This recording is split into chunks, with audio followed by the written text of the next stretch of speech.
Probably should have done mic check sooner. We good? We're a little low, but let's double check it.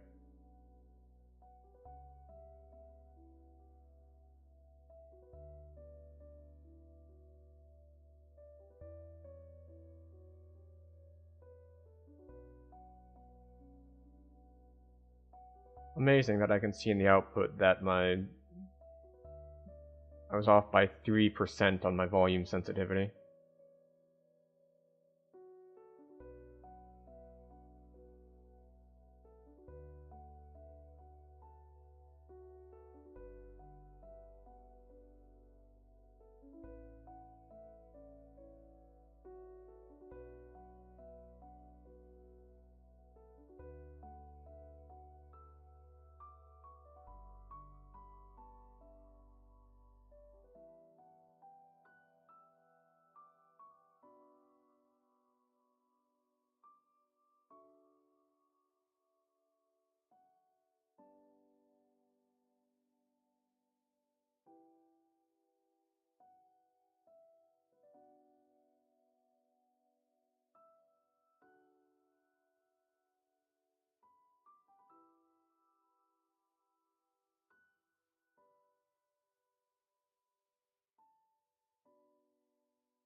Alright, we are here. We have arrived. Click this button. Look at this button. Okay, here we are. Welcome in anyone and everyone who is here. We are back to doing our 40 years of gaming thing. And in so doing, we are still, because it is still the same week, in 1989. And we're going to be hitting Sword of Aragon. I know very little about this, except that it is supposedly one of the first, 4X games. The 4X's being... Let's see if I should have looked this up before stream, so I didn't look dumb. Explore, expand, exploit... Extinguish, maybe? Exterminate? I believe the last one is kill everybody, but I don't know if it's extinguish or exterminate. But yeah. So think Civilization kind of games. You know, you have, where it's not just a simulated war game, you've got economy stuff going on, you've usually got research and a tech tree, like that sort of thing. Master of Orion is another good example of a 4X game. And this varies, and this is somewhat different than real-time strategy games in that real-time strategies focus a lot more on micro, I guess we'll say.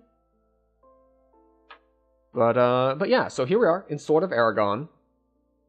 It is 1989, which is a good place to be. Oh wait, I should probably do one of these. Put that over here. There we go. Okay, so all in all, it's going to be a strategy game, and we do have the manual up, so we can go through the manual and look at how things are there. So, got a lovely splash thing, which is different than the splash art itself, because this is in black and white, and the cover is in color. So, a funny thing about the attached manual here. So I got this through Good Old Games. And the other manuals we got looked very much like they were PDFs that were perhaps gathered a little bit more professionally. Whereas for this manual, we can clearly see someone took an original paper manual and shoved it onto a scanner. Like, they just folded it all the way open, shoved it on there to just scan the original physical copy, which I think is pretty cool, actually. Do we have a nice clean PDF? No, we have a book that was shoved onto a scanner. Excellent. Note, this poster is an important part of this game. Do not lose or discard it. Oh, is the poster this image? So, when I booted up the game very briefly just to kind of check the game audio levels, and that's basically all I did, it was like, where's the audio? It's like, okay, the audio is super loud, so we've preemptively turned that down, so it's not going to deafen anyone.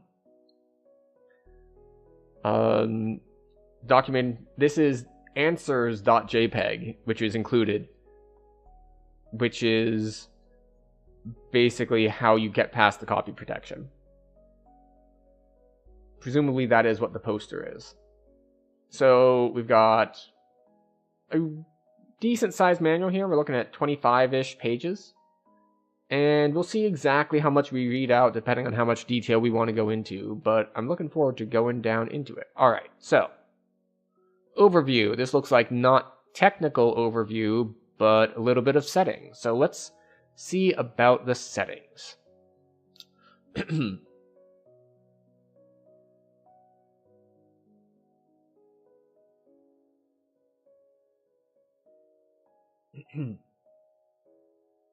The Duke of Alada has died and left his last will and testament to you, his only child and heir.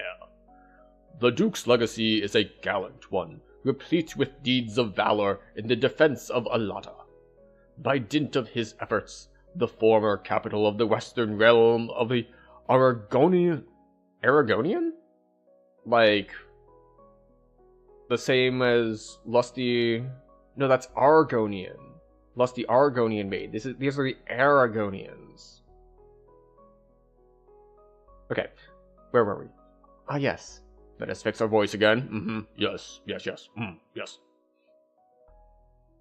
The western realm of the Aragonian Empire has returned to a proud state.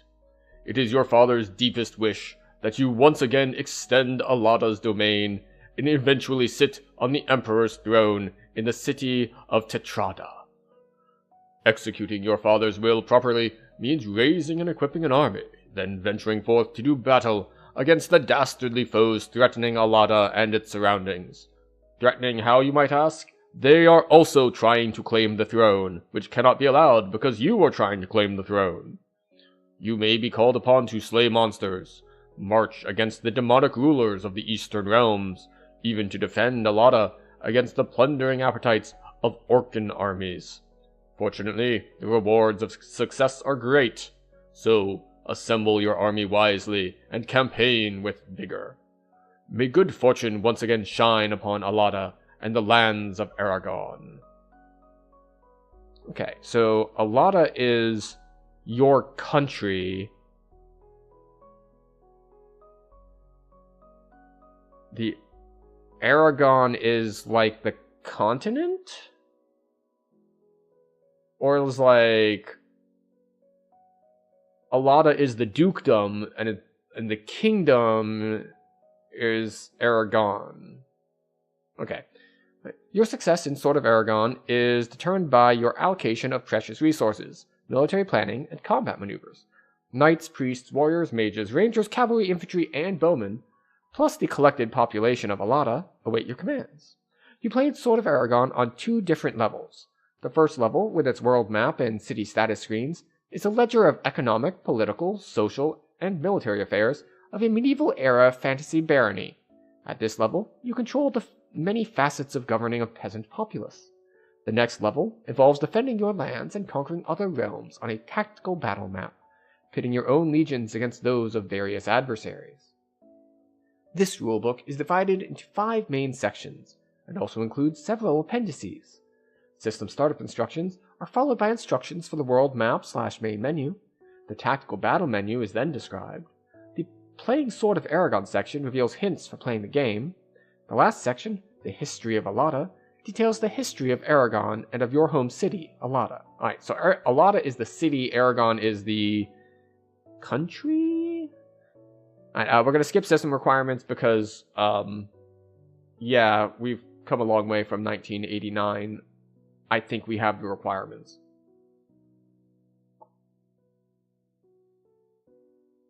Alright, so we can skip all the startup stuff. Oh, never mind. We're not going to skip all the startup stuff because I noticed something and I want to point it out. Up here, can I highlight? We can highlight.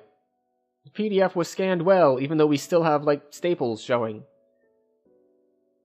So, this is quite the callback. You will need to prepare a save game disk before playing Sword of Aragon.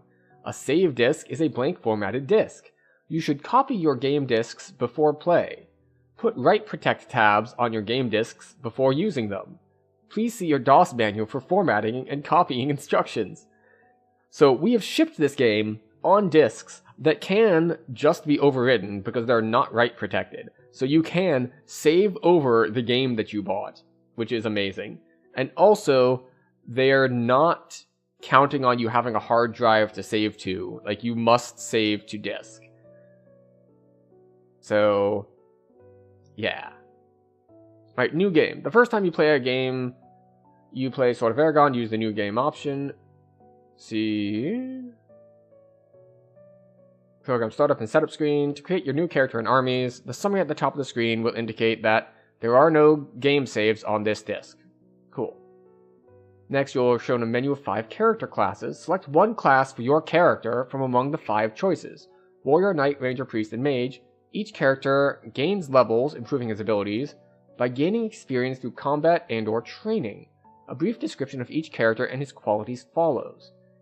Interesting. So these would be hero units in the real-time strategy arena? Huh. We'll see. Warrior. A tough fighter with a moderate attack and defense I was going to say capability, but it says capacity. Selecting a warrior as your main character lessens the cost of purchasing infantry by 50%. Knight, a fearsome mounted man. A well-equipped knight inflicts heavy damage and absorbs the same. Selecting a knight as your character reduces the cost of cavalry by 25%. Ranger, less suited for heavy combat than a warrior or a knight. Rangers also have spellcasting ability. Alright, so we're taking the D&D approach to Ranger. It's not just an archer, they have some arcane stuff going on as well. A Ranger reduces the purchase cost of bowmen and mounted bowmen by 25%. Priests are primarily healers, but they can also cast invigorating spells. Presumably that's buff spells. Like, to strengthen people. I'm assuming that's what invigorating spells are. A priest's restorative powers are vital to damage units' restoration. Mage, this magic user is especially effective at befuddling armed opposition. The mage is ideal for softening up the opposition for your troops. So it sounds like mages are less fireball and more area control denial. Like, I'm going to cast swamp, so you can't really move forward. Like that sort of thing. Important. Simply enter the first letter of your choice. For example, enter K to choose knight. During play of the game, almost all options displayed on the screen may be selected by entering the first letter of the desired choice. Once you've chosen your character, the character data screen appears, detailing the character's weapons, armor, movement, leadership data, and combat prowess. At the prompt, type in a name for your chosen character. Names may be up to 16 characters in length. Actually, now that I think about it, I'm wondering if this is less like a hero unit in, say, Warcraft 3, and maybe, or less of a champion unit like that, and more of a hero unit from, like, Heroes of Might and Magic. We'll see once we're in-game. Okay, finally, you will be given the option of selecting the standard unit setup, computer-generated, for your character's army. The type of units varies by your character's class. Answer yes to the request. Alright, so we're going to go standard, that's fine. We're not going to go old game, we'll go new game. More system configuration for if you have 2 floppy disks or a hard drive user. Okay, so now we get to... Alright, world map. Once you've selected either an old or new game, the world map and the main menu are displayed. You view a portion of the land known as Aragon, which occupies an isolated corner of a large continent. Note, you may not cross the river, which runs the full length of the western edge of the map. Cool. The flashing cursor shows the square where you begin your campaign to unite all of Aragon under a single banner. Throughout play, move the cursor around the map via the directional keys or by using the numerical keypad. Numlock key must be depressed. It must be. It's had a rough life. The cursor must be placed over units you wish to move, or you must be over a city in order to view the city statistics. Yes, that is how a cursor works. Select menu choices by pressing the first letter. Okay, we got that. The following options are always available from the world map and main menu. Fast, slow, volume info, quit, next, show, and move. When the cursor is over a friendly city, 2 additional options are available, city and unit. When the cursor is not over a city, the camp option is available. Okay, so we can exit any menu with enter, escape, or spacebar. So escape to cancel things. Speed and sound control should be self-explanatory. Selecting info will give you access to 2 kinds of game summaries. C to view cities. The statistics included are population, income for the current month, tax rate, and the number of recruits available. Note, if a city has the status of vassal, the summary shows the amount of tribute received the previous month. If the city is an ally, only that fact is known. Okay, cool. Select the other info option, Chronicle of Deeds, by pressing D. The Chronicle lists the date and description of major conquests and events that have occurred throughout your game. Okay. Quitting is quitting. Next, select in the main menu N option ends your activities for the current month. Verify your passage to the next month by pressing Y at the verification prompt. Okay, so that next is end turn. Okay, and what happens when we end turn? Production figures will change, as will population, morale, loyalty, and health. These factors are determined by actions you take, as well as events beyond your control. Okay, so your production advances, and other stuff can happen to you. That's fine. Going to the next month, restores movement to units, which have used their allotted movement, as expected. Puts money in your treasury from taxation, of course, and increases the level of any units which are assigned training. Got it. Show is just shows unit statistics. Okay, type of unit. Armor, shield, weapon, pole weapon, which is, they can have a hand weapon and a pole weapon, so that's interesting. Missile weapon, bow, type of horse, the type of armor on the horse. I didn't pay extra for the horse armor, so I don't think we're going to have any of that. Make is the cost. Train is the training cost. Maint is the maintenance cost. Cost to resupply during combat. We'll have to find out what that means later. I wonder if that's like archers run out of arrows and you need to resupply them with more arrows if they run out.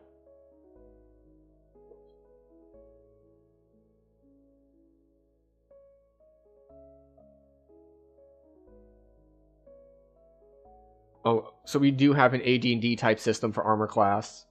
The armor class of the unit. The smaller the number, the more protected it is from taking damage.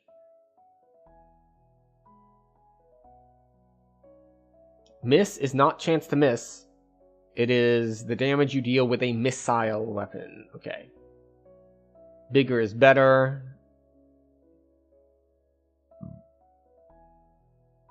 For both displays, a spec or special bonus is displayed to the right. For hand combat, this bonus helps in charge and overrun combat. For missile combat, this bonus applies when firing at an adjacent hex. And more information in the pen. Okay, so basically, you have your normal attack and then your special circumstances. For missile combat, your special circumstance is point blank, and for the other one, it's when charging. Presumably, cavalry and lances will be better at charging. range, the different range distances of missile weapons. Okay, let's see. Every 3 range points is equivalent to 1 hex. That's very good to know. If the morale falls too low, they may retreat. Alright. We can move. We can go to city. Alright. Current date and year. Name of the city. Population. And the second number is population growth. Okay, good. Good. For each item on this screen, such as population, which has 2 numbers, the first number is the total, and the second number is normally how much that total's changed since the last month. Let's see, this is morale. It's a little bit faded because it's not the highest quality scan, but still pretty good. How happy the people are. The higher the number, the higher the morale of citizens. Alright, so morale is different than loyalty, which is interesting. And then health, tax rate, how much money it has in storage, total amount available for trade. The second number is the amount which was either imported or exported last month. Trade may affect your income for the month. Okay. Recruit. Total number of recruits available. New units are created by forming these recruits into combat units or using them to reinforce existing units. That's not immediately clear how that works. We'll figure it out later. Okay, movement. Attrition. During winter, men may die or abandon your army if they're not in a friendly city. This attrition number is a percentage of the men in a unit who may be lost for each hex entered. If caught outside a friendly city during an attrition month, the camp option may help. Attrition may occur during other months due to bad weather. It is not a good idea to move during attrition months, so check your city status screen each month. Huh. Neat.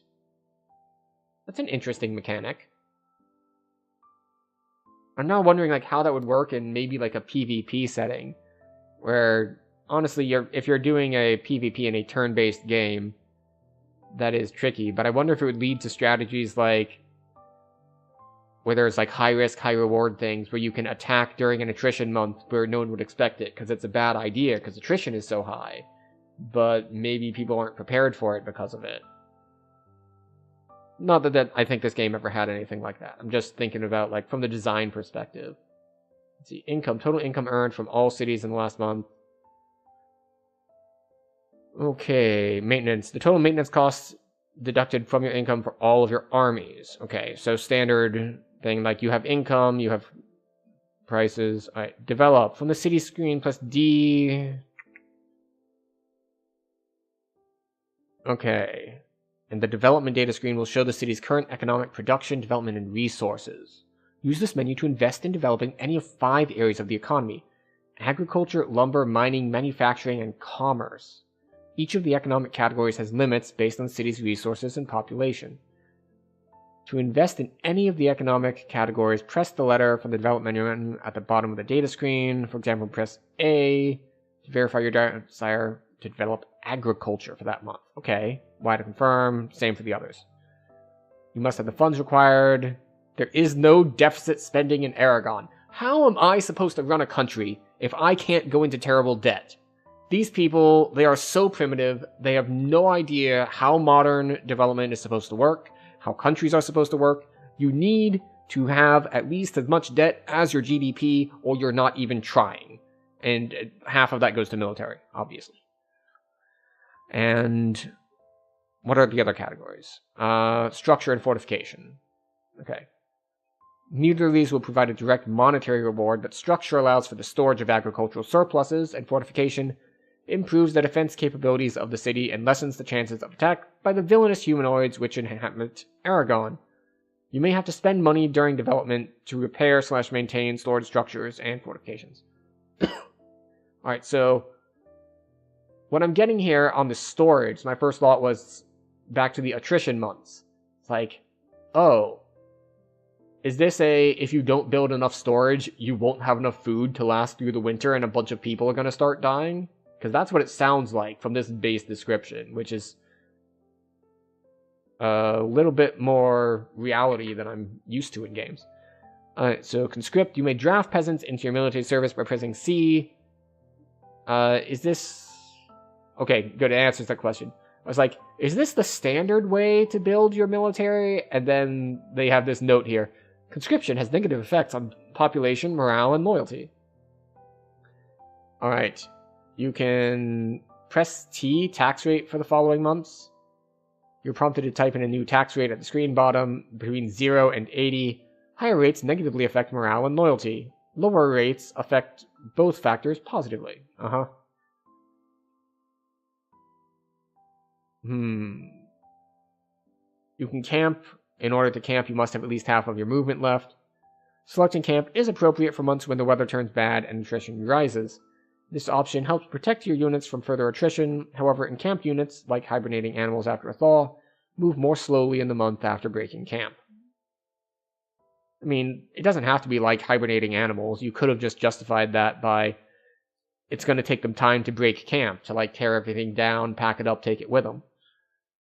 The unit menu lets you plan and organize your military forces. You can make more units from the pool of recruits. You can hire characters to join your army. Characters and units are different, so I wonder if characters are like the player character. You know, your, what is it? Warrior, Knight, Mage, Priest, Ranger, I think with a 5. Okay, so we have make, we can hire. To hire characters to add to your army, hit H. Oh, there it is. You're given the choice of selecting one of these 5. Warrior, Knight, Ranger, Priest, or Mage. Press the first letter. Okay, so it is sounding more and more like Heroes of Might and Magic heroes. Equip, to do equipment. The equip option allows a wide variety of selections. Each option has advantages and disadvantages. The choices you make in equip affect movement rates, attack and defense capability, and creation and maintenance costs. So, you know, if you give them all the best equipment, it's going to be expensive and maybe heavy. Some examples. An infantryman with a shield cannot also carry a two-handed sword, halberd, or pike. Choosing mail or plate armor options may limit your choice of weapon options. For example, if a bowman carries any shield or is wearing mail or plate armor, the long or compound bow may not be used. Experiment with various armor and weapon combinations to discover exactly which weapon types work together. The cost of an item may affect its usefulness. For example, robes are cheaper to buy and maintain than any other type of armor. They also allow the greatest movement due to their light weight. Their major drawback is that they offer the least protection to a soldier in combat. A bowman equipped with a longbow is more effective than one with a short or crossbow. I love that they had to specify X-bow is crossbow. But if you're going to write both, why not just write crossbow? Unless it's called X-bow in-game, and this is the manual being like, when you see X-bow in-game, that means crossbow. That would make sense. However, the cost of equipping and training them exceeds that of equipping any other bowman. A heavy warhorse greatly adds to the shock effect of cavalry in combat, but its cost may turn you into a prince of paupers. Note, some weapon types are only available to characters' units who have reached more advanced levels, okay? Reinforce. Add unit recruits to an existing unit by pressing reinforce, then selecting the unit. Okay.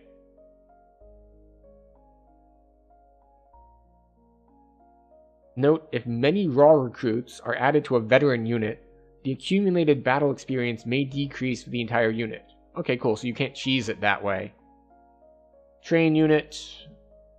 Makes sense. Decommission makes sense. Alright.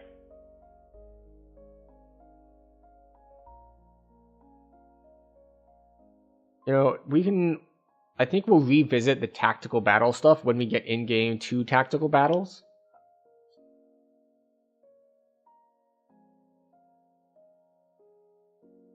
Alright, so now we get to playing Sword of Aragon. Character choices. The player's character choices will affect how Sword of Aragon is played. The army composition will be influenced by character choice. Rangers will fire archers. Oh yeah, we covered this earlier. Priests and mages will probably end up with smaller armies supported by a larger number of high-level spellcasters. The different characters gain levels at different rates. They're not weighing different amounts, they are going at different speeds and thus rates.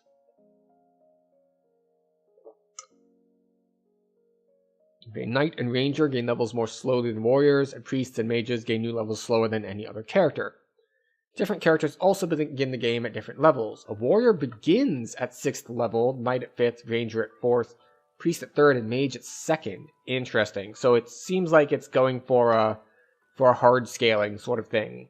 Like, mages are, well, assuming it's balanced, which I have no idea if the game is well balanced or not.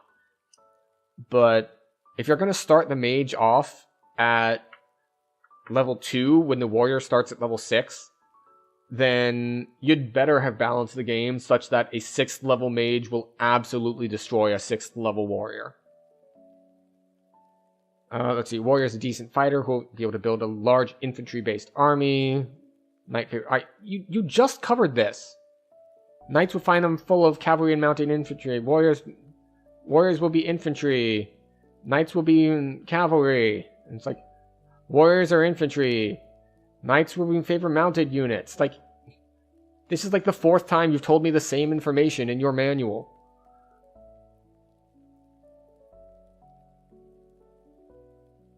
A mage should avoid combat at all costs. As they gain levels, they soon become the most powerful characters in the game because of their spellcasting ability. There we go. So they are acknowledging in the manual that, yes, they are hard scalers. Regardless of the player's choice of character, the army should maintain some balance. Blending the combined arms and magical abilities of a well-rounded army will be the key to success in battle, which of course is key to winning the game. Alright, so unit types, advantages and disadvantages. Okay, so we get to actually look at these. So let's see, what is the overall... Infantry disadvantages are that they're slow, they're not as good with range stuff, they're not as strong as cavalry, and they can't use some of the bigger weapons until they get leveled up. But, okay, so these are your basic dudes who get the best... Right. So, essentially, they're made to mimic the warrior. They're cheapest, they level the fastest, they're the most generic. Okay. Bowmen. Advantages. They're bowmen. Cheaper than cavalry. Faster than infantry. And... start at 1st level if the player character is a ranger. So I guess you start with 0 levels. So units levels are essentially how many times they've leveled up. You don't start at level 1. You earn level 1. Got it.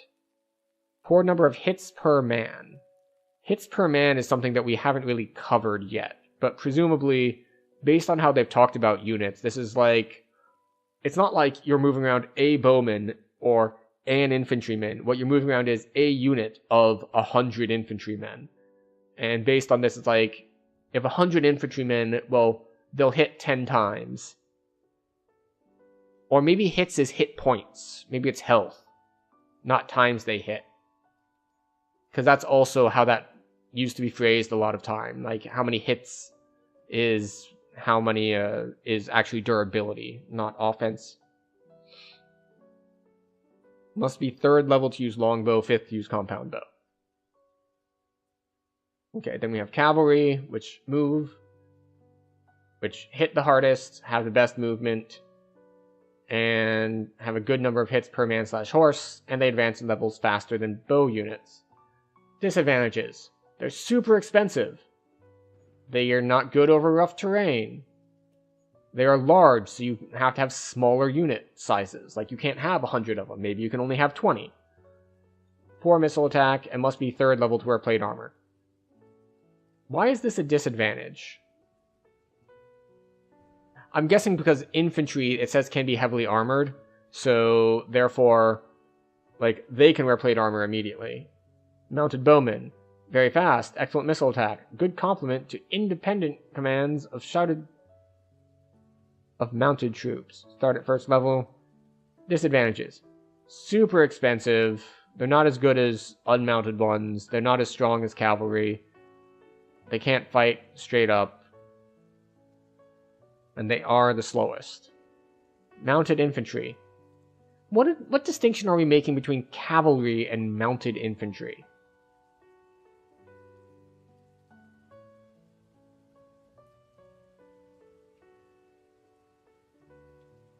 Presumably, it's people who will fight as infantry, but they can get around on horses.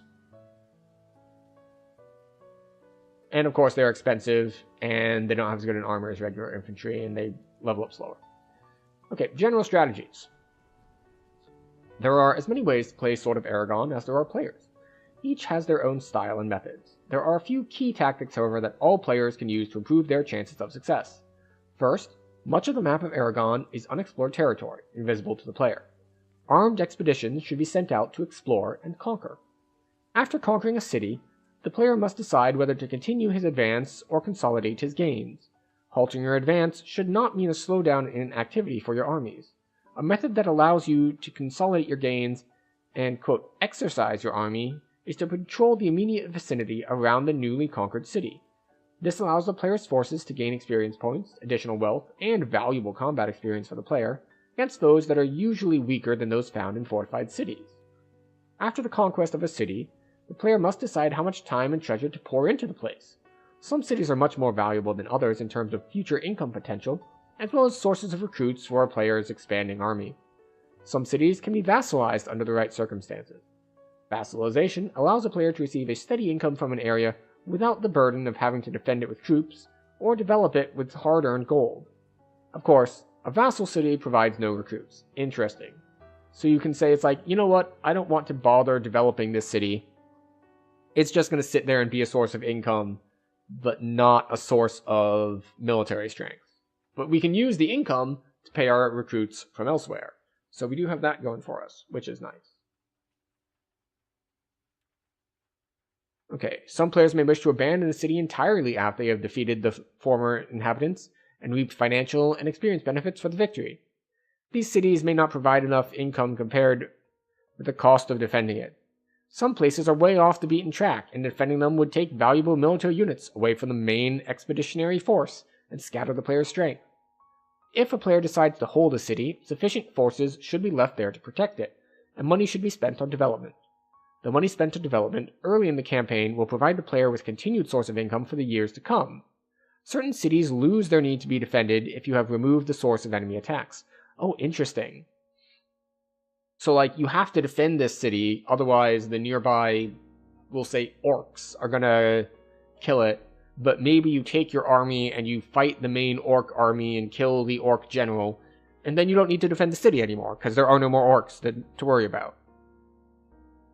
The player should realize that ultimately, conquest is the way to win Aragon. Conquest provides needed experience for troops and hired characters. Conquest is the most lucrative money-making scheme going.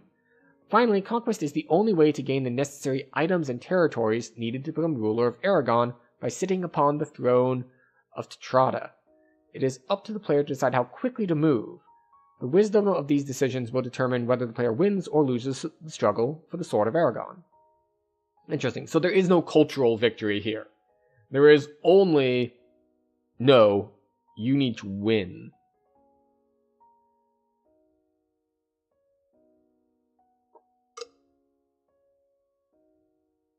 Alright, so we have tactical battle strategies.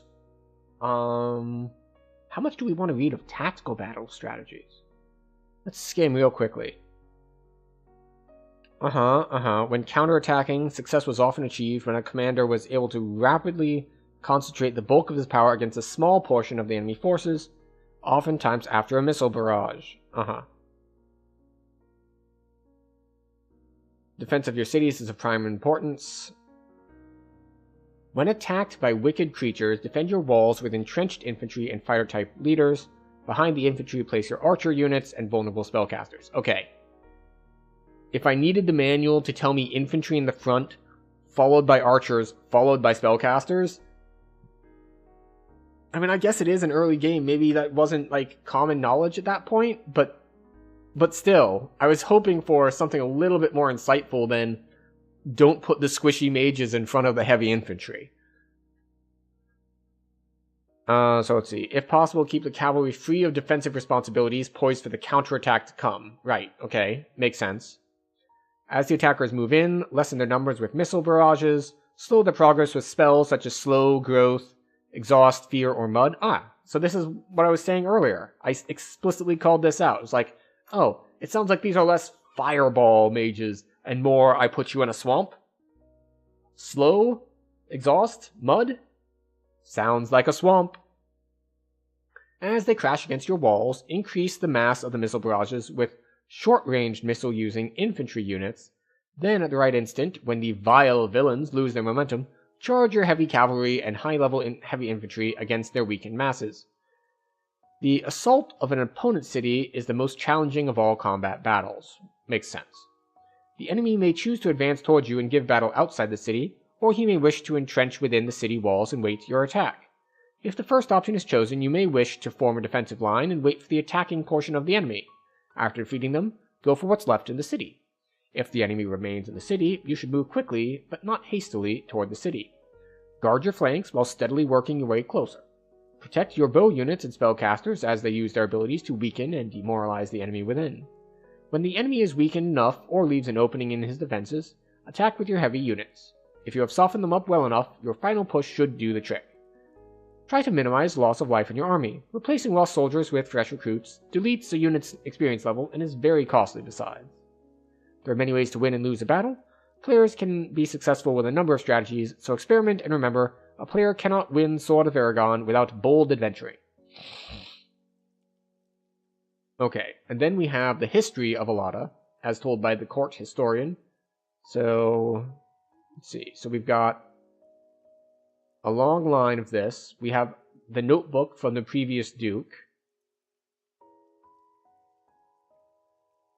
which includes a record of all like these other cities, like how big they are and whatnot.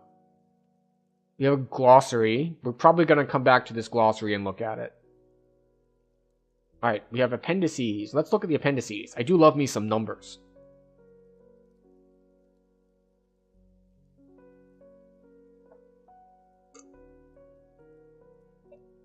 Okay, so we have infantry, mounted infantry, cavalry bowmen, and horse bowmen.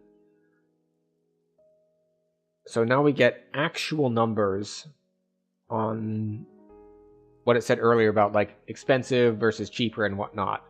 But now we have actuals, like when it says expensive, how expensive do we mean? And it appears the answer is vary. Like horseback infantry is 4 times as expensive as just normal infantry to buy. 3 times as expensive to train.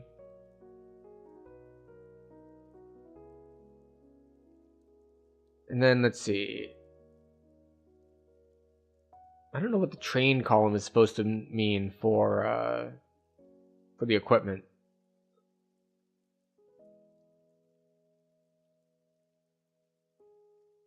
I feel a cold breeze, and that bodes poorly, because if the heater is not working, it's pretty chilly out. Alright, so we've got armor, we've got shields, we've got weapons. Weight figures in parentheses are the carrying capacity for the character, unit, or horse. Maintenance costs are the costs of 1 figure of level 0 for 1 month. Higher level units and their equipment cost 10% more per level. Okay, cool. Special combat bonuses. Mages and priests have inherent bonuses for both hand and missile combat. Okay, stacking. Every unit has a point value assigned to it based on its size. A maximum of 200 points is allowed to stack per hex. The following are the values for each foot troop type. So you can have 100 foot troops, 50 mounted troops with light horse, 40 with medium horse, and 33 with heavy horse. I think you can do hybrids as well.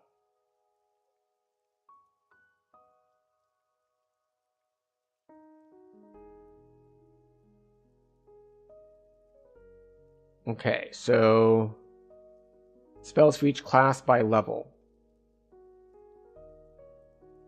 So Ranger gets Grow, Dry, Light, Wither, Mud, Vigor, Rally, Exhaust, Heal, Fear, Bridge, and Tower. Disint, I'm guessing, is Disintegrate.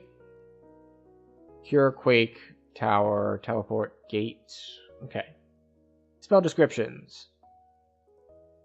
Create a pathway across a river. Confuse.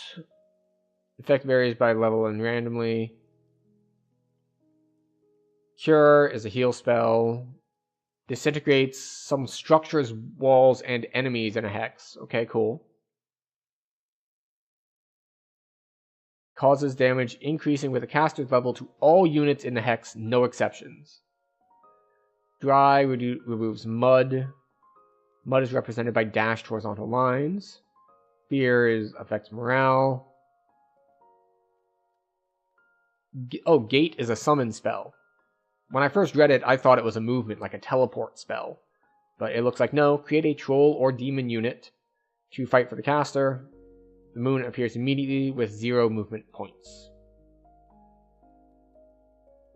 Grow will make vegetation grow, but there needs to already be vegetation there, or it won't grow at all.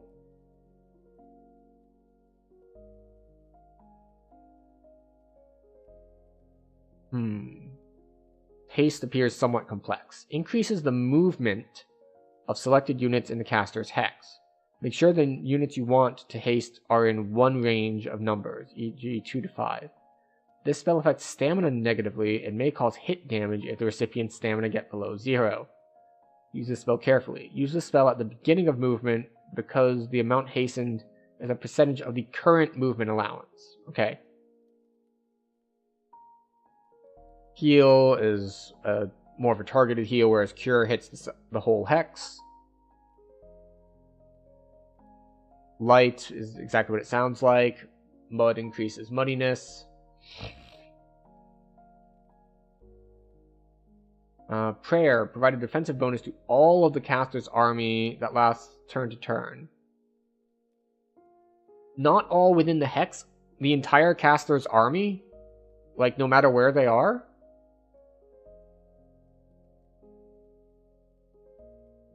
What level is that? 8? Okay. Pyrotechnics. So we do have Fireball. We have Quake, which is affect structures. We have Rally, which is cures morale. Huh, okay. Alright.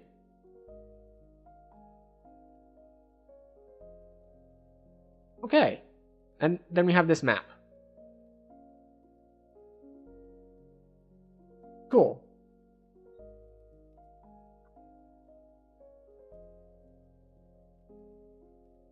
Let's see, we need to fix our capture here.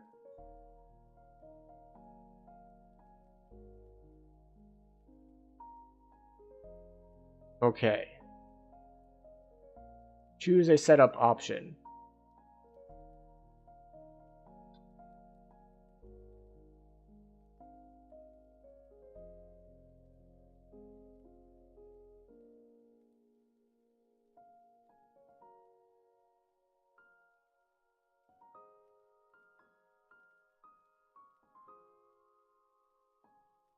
Press enter to begin Sword of Aragon. Everything okay? Difficulty. Opponent average, economic average. Everything okay? Yes.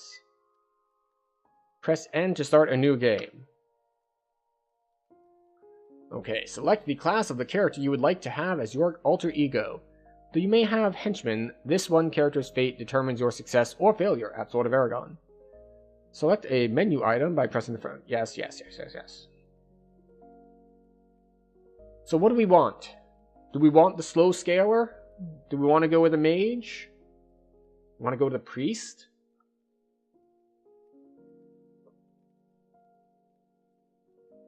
Like, warrior seems the best for a new player, but at the same token, I feel like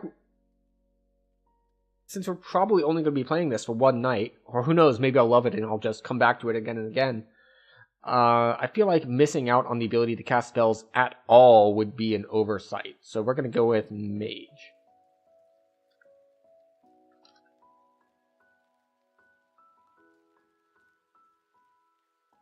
Mage, level 2. Armor, robe, weapon, dagger. Light horse, leather barding. This font is just like so I guess we'll call it nostalgic. I don't even know what this font is called, but I feel like it was used everywhere in games from this era. It's like the same font. Is this character okay? Sure. Do you want the standard units? Yes. Alright. Tell me about the city. Population 1,500. Morale, loyalty, health, 30% tax rate. No recruits available. No attrition, nothing. Develop.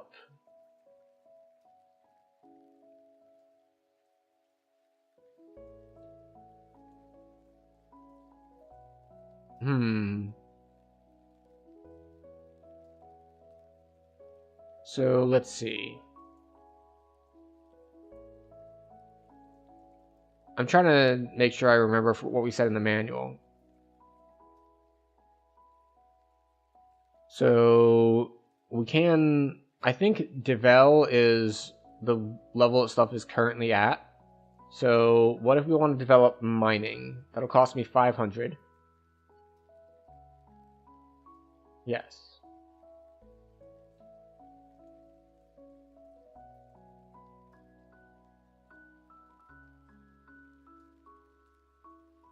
Which takes 3 months worth of income because we only have 140 income. Well, almost 5 months. Yeah, 4 months. Alright, how about units? Make.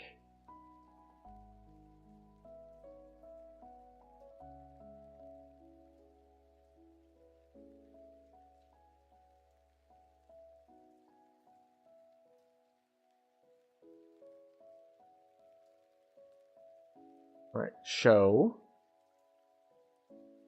Alright, so what do we have? Oh, interesting.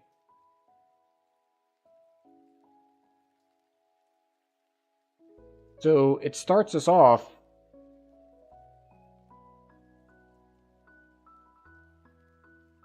Why are you beeping at me? Oh, I should change this. This is the downside of old games. I have to change my capture stuff all the time. Show.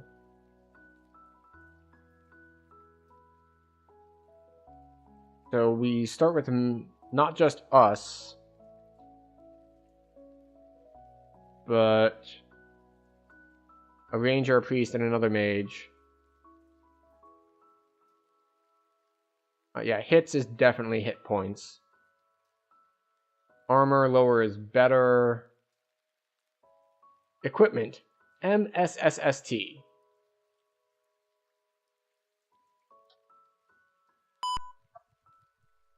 Shield small, weapon sword, pole, spear, missile thrown. Move. Units to move.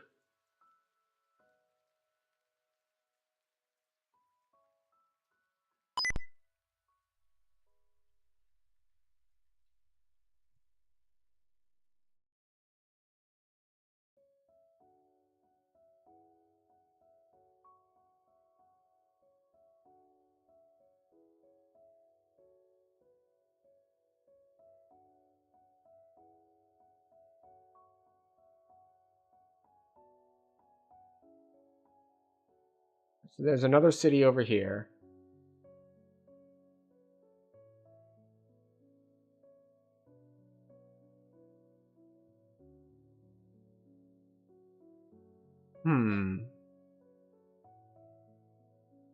So I guess we just move them like... Alright, next. Yes.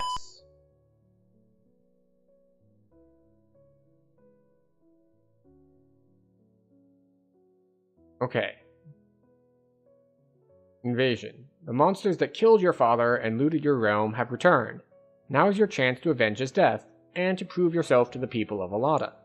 Hope your new army is worthy. Scouts report that there are about 400 orcs approaching from the northwest.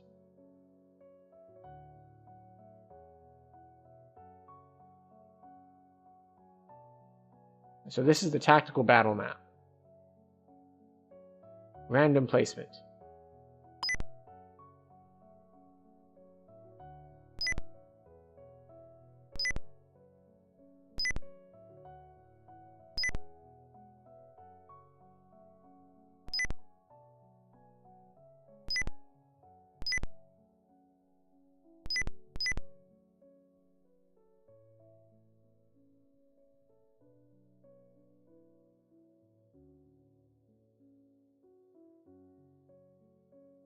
Automatic move, yes.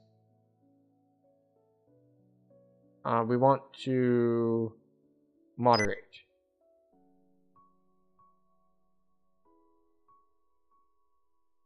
Is it thinking? Like, what's going on here?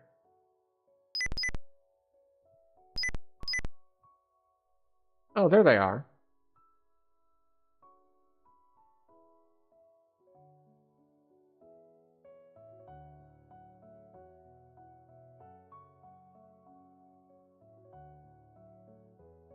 Let's see. Roughness is 1. Defense is 6 missile, 6 hand. Elevation 4, visibility.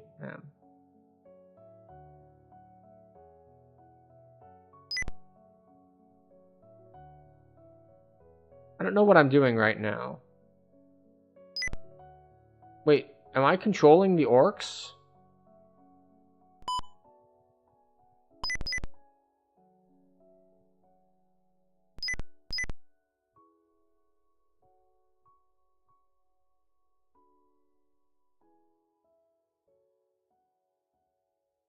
Who do I have selected? Joe. First Spearman.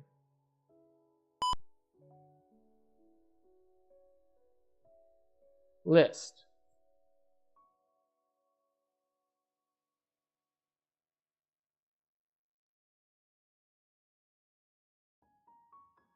Move. First Spearman.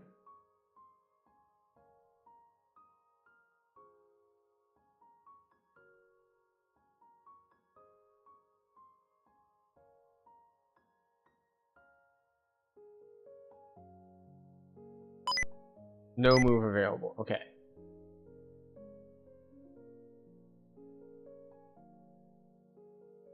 Select the priest. Cast. Vigor.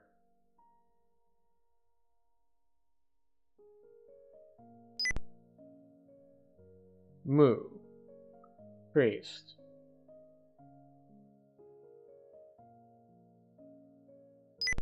What? Move. No move available.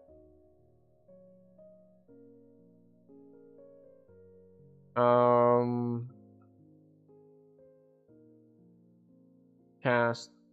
Light. No.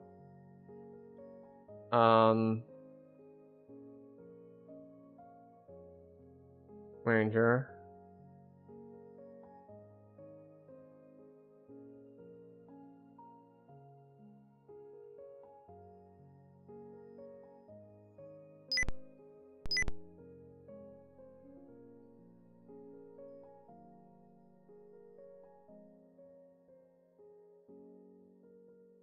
List.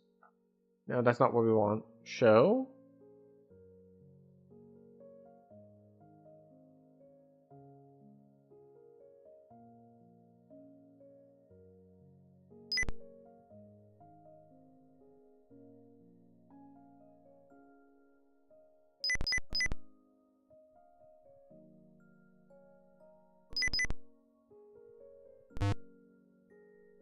Earth eliminated.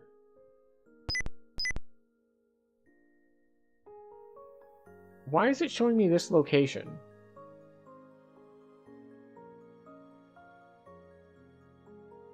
Select unit. Spearman.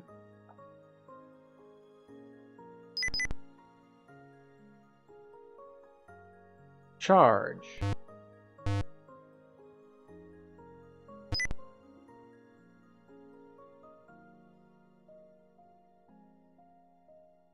Go. You have 5 move left.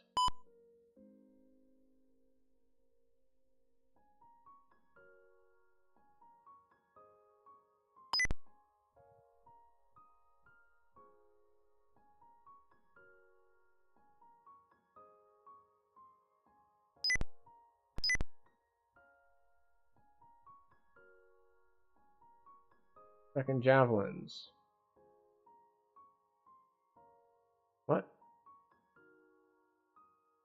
Can we not move them? Why do they say orc is unharmed?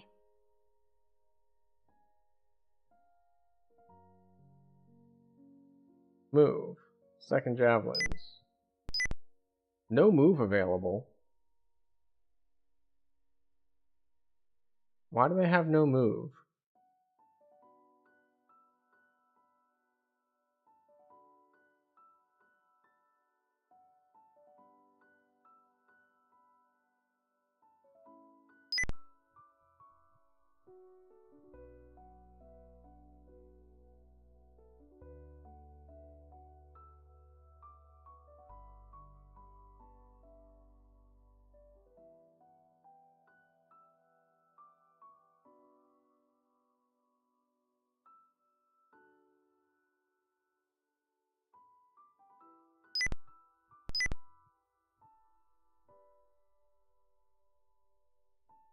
I feel like maybe as soon as we got into this battle, we should have read the manual for this section.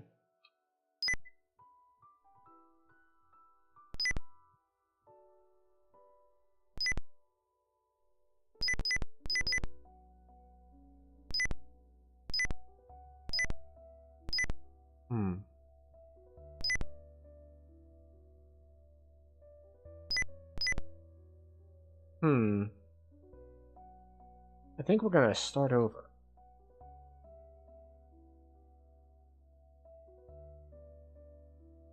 Let's try this again. How loud is the fanfare?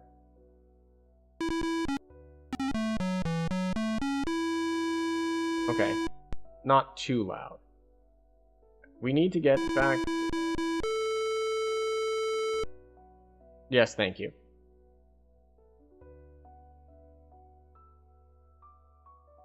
Tactical battle menu. You encounter many different types of battle situations. You encounter...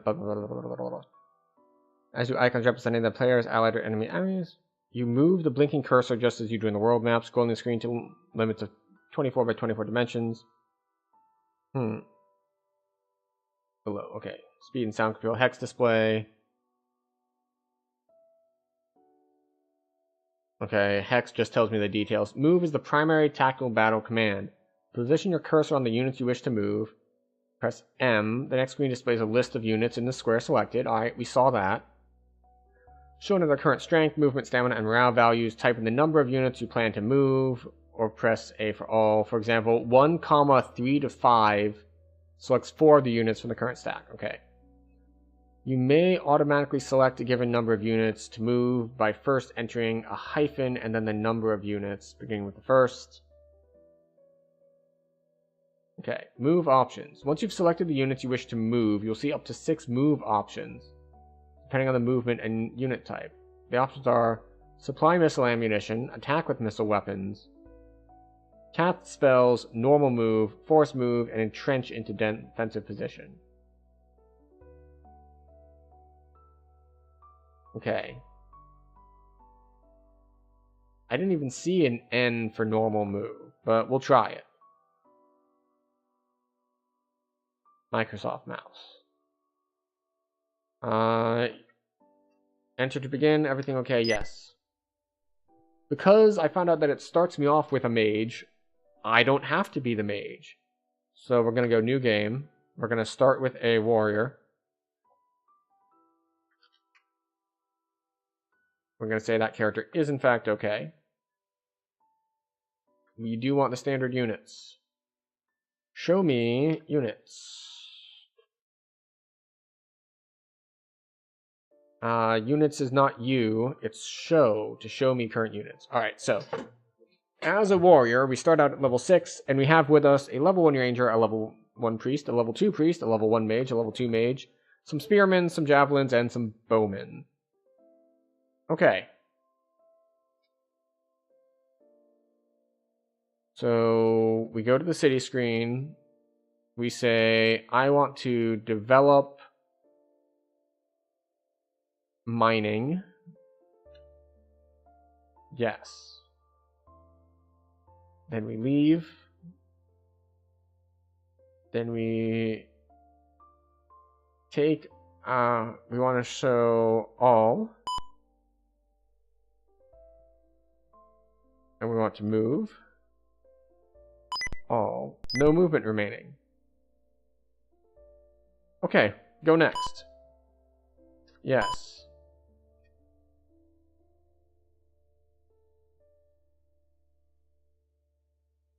First bowman. Trying. We're gonna go on the front lines. Roland. Also on the front lines. Fantas. Homar. Meliko. Miskon. First spearmen. Second javelins.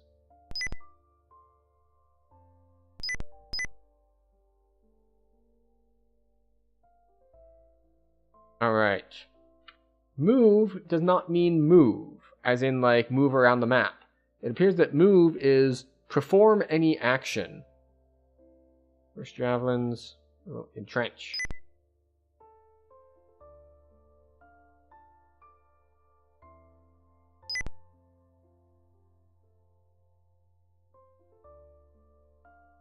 You will also entrench.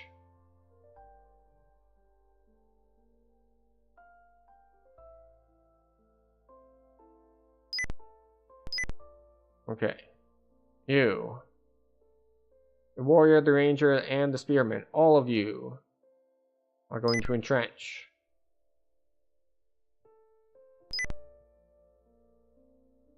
And then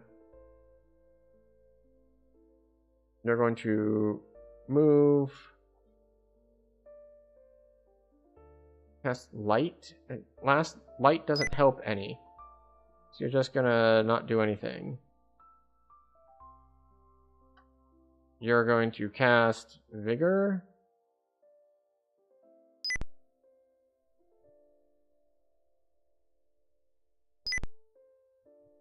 How about you?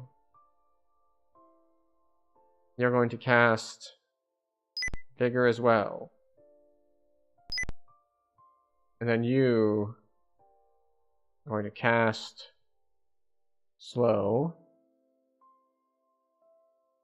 You're not going to do anything. You're going to be done. Yes.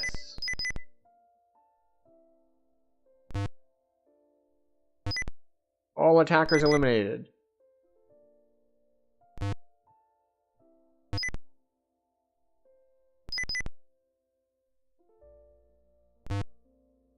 Infantrymen eliminated.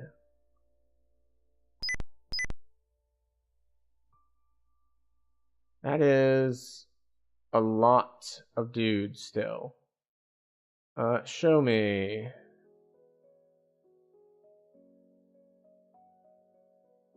Alright, we're still doing good. We're still doing good. First javelins. Attack.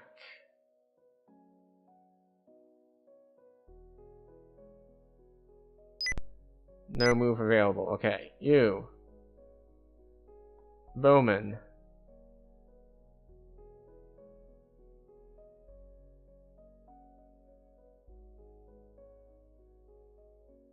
No move available. Okay.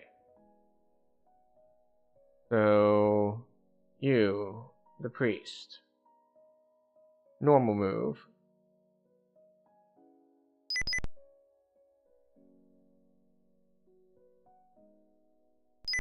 And entrench.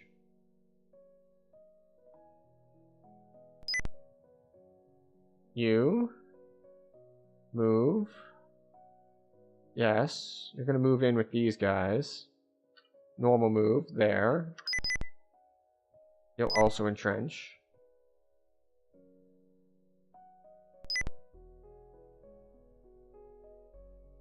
Move.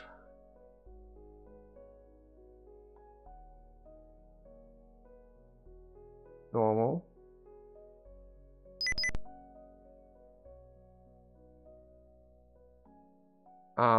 You're done. You. Normal move. Here. Cast light. Probably doesn't do anything.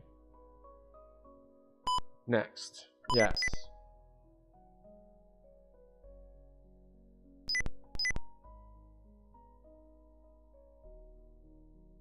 Oh, did the orcs decided not to attack this turn?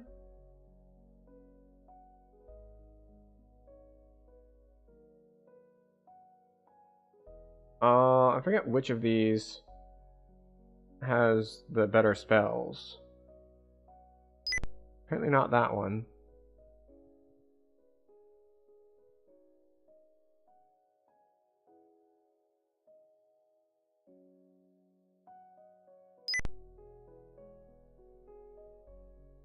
First bowman. Okay, we're gonna say attack.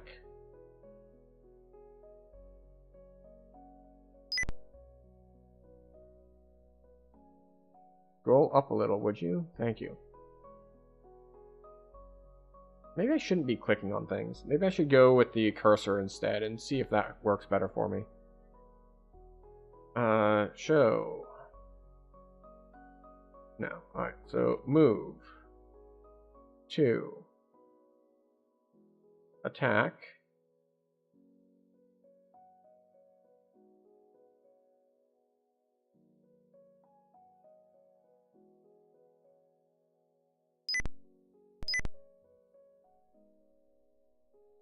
Alright, move. Second javelins. Attack.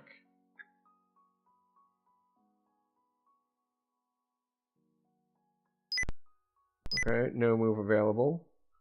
Show. Let's see. Range is 9 for that's command ability. What's our attack range? Range 1 short, 2 medium, 3 long. So can't really attack at any sort of range. I think. This range short, medium, overlong, overlong. That's what I thought. Looking at 2, ranger, attack, medium. Orcs is unharmed. 1 hits. No move available. Alright. Yes.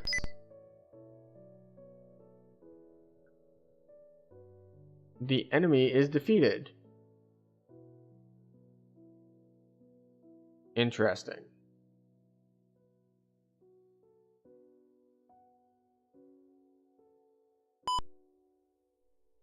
Battle summary. Battle score 180 points. We lost 3 spearmen from the first spearman. Everyone else is fine.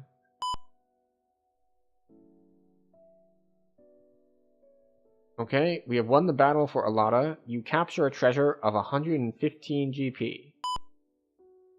Your good showing has attracted a character who will serve you. Enter this commander's name. Number 2.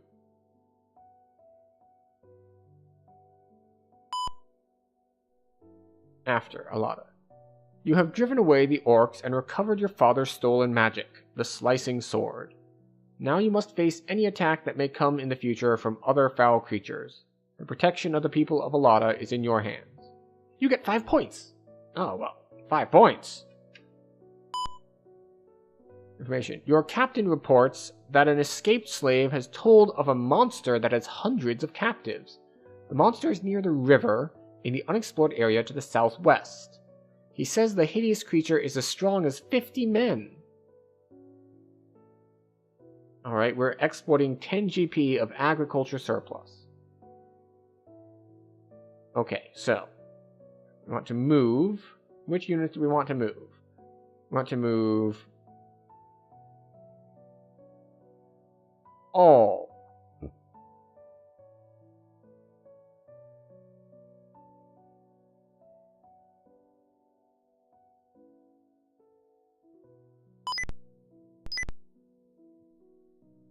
Next. A group of monsters has attacked Alada and looted the defenseless city. Yeah, that's what I thought would happen when I moved my entire army out. A caravan has passed through the city, generating a huge increase in commercial activity for the month. Report, Alada. Consuming 30 GP storage, importing 15 agricultural production.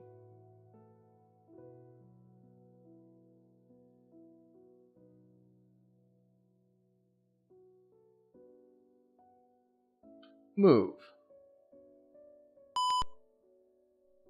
Oh, just A for all. Okay.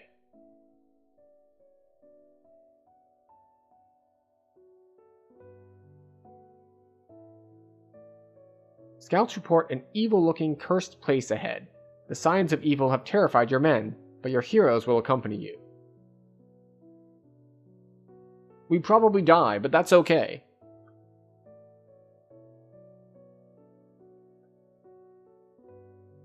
Alright, so where is this thing?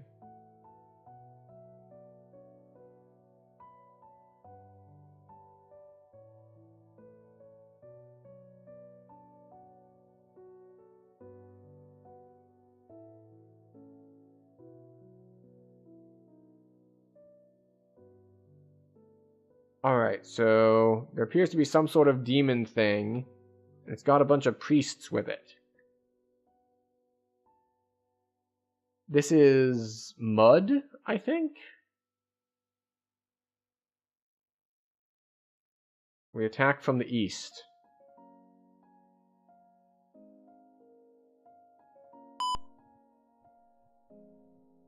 What, can I not place it there?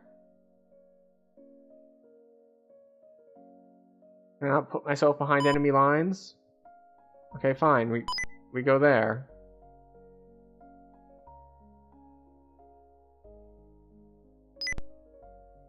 Alright.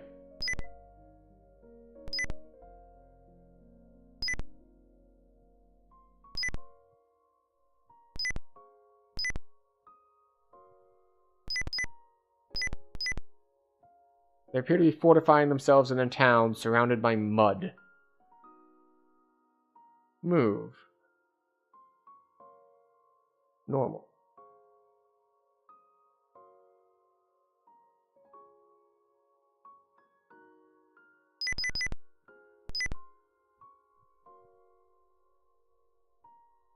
Move. All. Normal.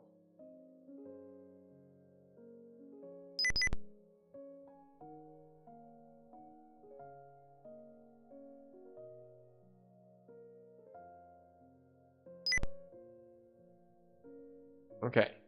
Move. All. Normal. Alright. We're getting a little bit better at the commands in order to actually get stuff done. So, move. All. Normal.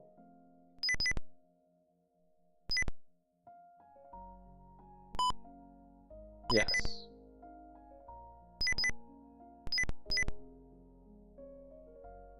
Move. All. Normal.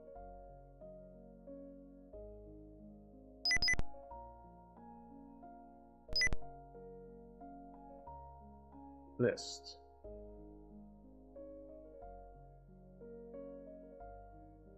Oh, are the priests on my side? Because they're showing here as a separate A separate faction. Show.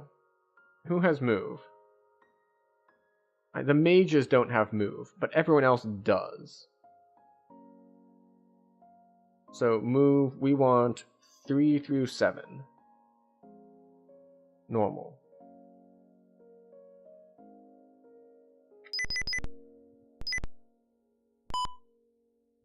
Yes.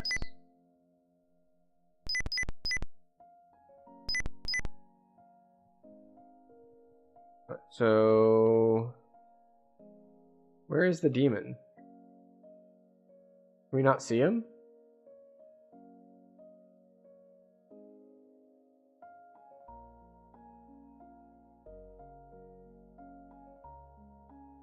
Is he in the town attacking the priests? Who knows? Move, all, normal.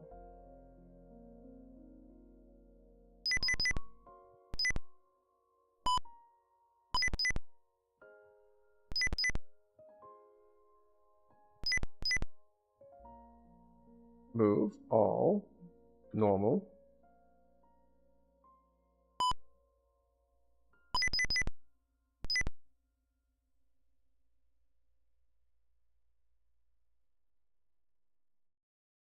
Where did the demon go?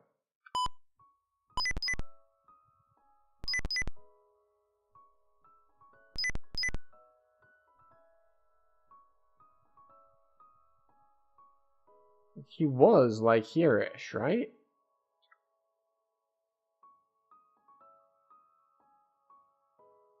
Move. 2. Cast. Bigger? No. Move, all, normal.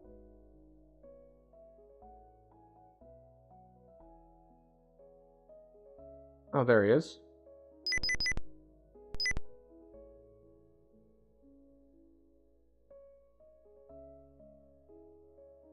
Move, all,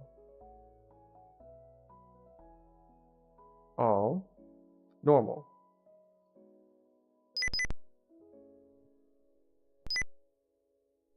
Next, yes.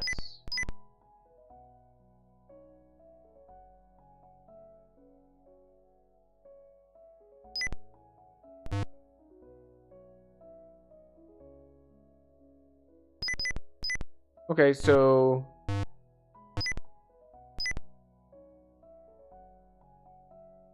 the priests are on the demon's side. Well, that's unfortunate.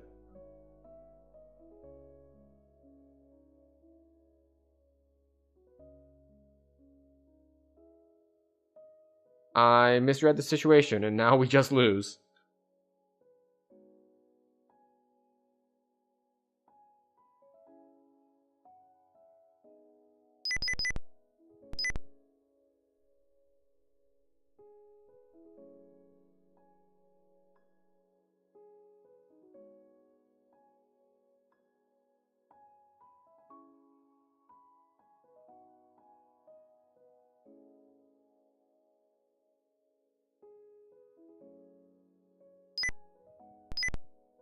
Yeah, I think we just die here.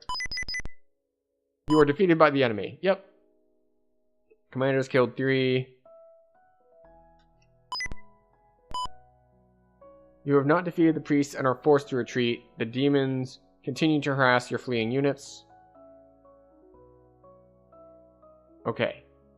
It is time to once again start over. Because we did not understand a game mechanic. But each time we do this, we're getting way, way faster because we're understanding the control scheme.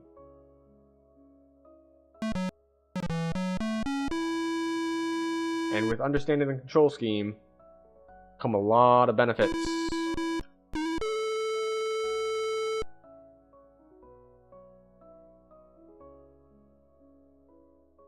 Microsoft. Enter. Everything okay? Yes. New game, yes. Warrior, yes. Yes. Is this character okay? Yes. Do you want standard units? Yes. We go to city. We go to develop. We develop agriculture. Can I develop multiple at once? Like, can I just burn all of my money?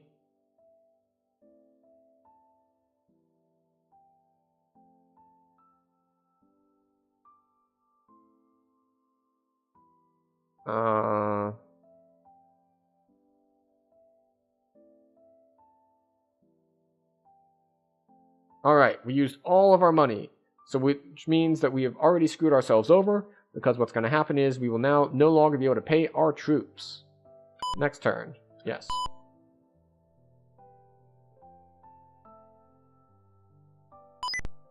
Right. Roland. Fantas. Homar. Melico. Miscon. First Spearman. There we go. Second Javelins. First Bowman.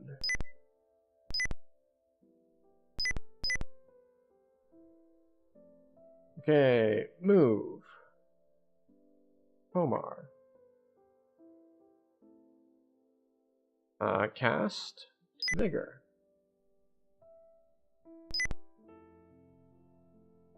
Move. All. Entrench.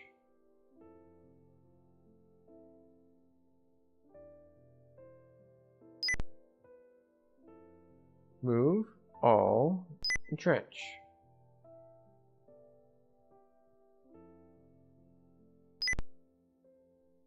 Move. All. Supply. Alright, supply apparently doesn't do anything right now. Move. All. Move. 2 to 3. Entrench. Next turn. Yeah.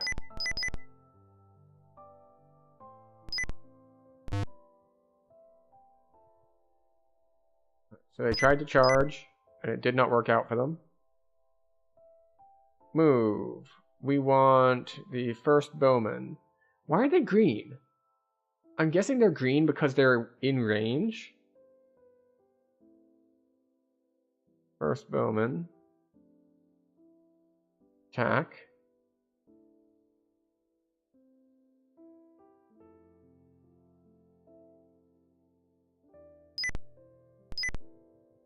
Okay. Move. Miscon.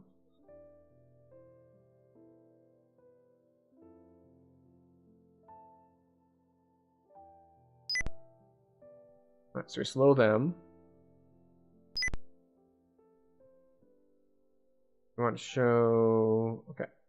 We want to move the javelins. Attack. There we go.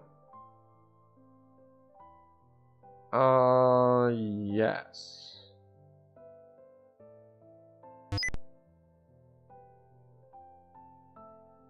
Want to move.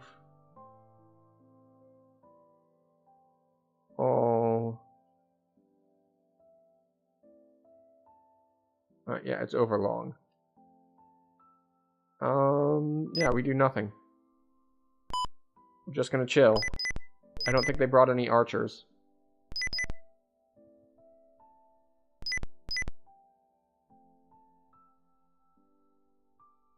Alright, so. Go. Alright, so we need to move. Mage, you're gonna cast slow on them. And then we're gonna move the bowmen to have them attack them.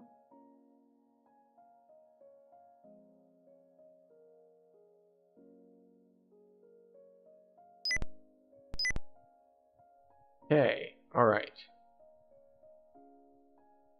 List. Alright, so show. Alright, so there are 3 stacks of Orcs infantry there. That's why we got the triple.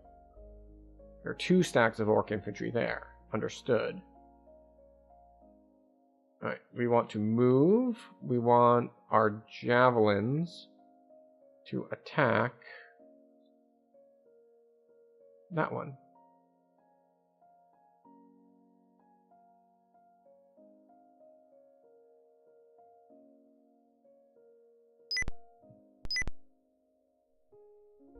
Alright, move. Priest. Cast. Vigor. Let's check the manual. What exactly does Vigor do again? Spells, spells, spells, spells, spells, spells.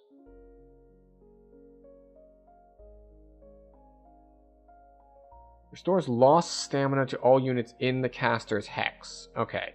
So it's just to the same hex. Understood. And light doesn't really do anything. Affected hexes display all units in the hex.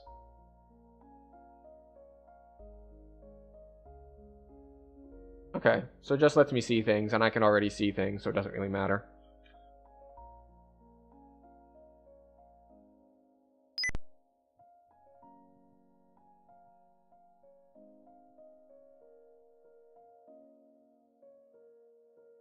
Do we want to attack is the thing.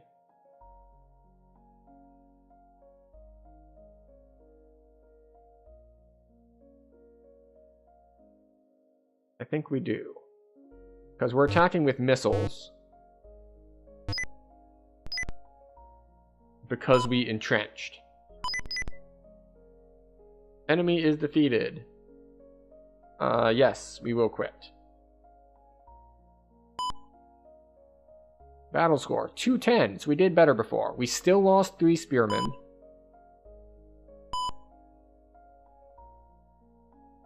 And we got a level 1 mage. Mage 1. Okay, your captains report that an escaped slave has told him. Alright, so it's the same thing. In the unexplored area to the southwest.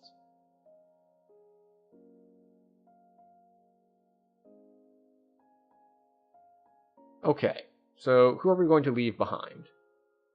Let's look at our city first. Do we have recruits? We do have recruits. So,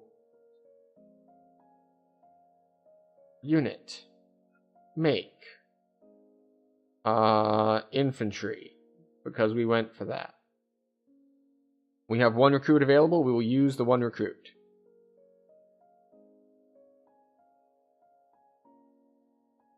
Yes.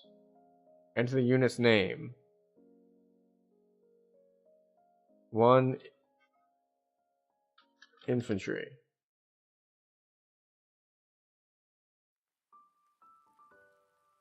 Alright. Infantry can wear heavy stuff.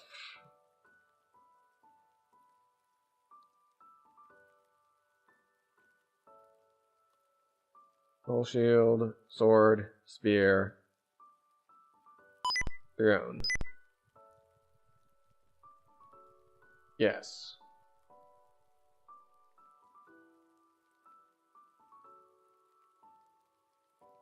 Okay, show.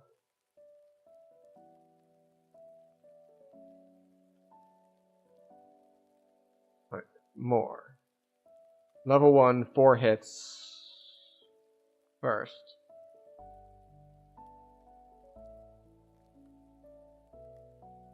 Level 1. Oh, okay, alright. So I only have 1 dude, and 1 dude does not make up a thing. So what are our spearmen equipped with? Okay. So what we really want is unit join, unit to join from, nope, sorry, join, unit to join from is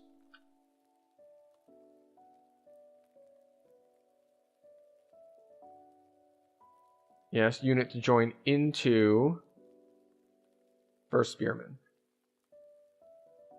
Join cost 0. Okay. So we can just... We recruited 1 spearman. We lost some. Can I split? Is that it within inside make? No. Train.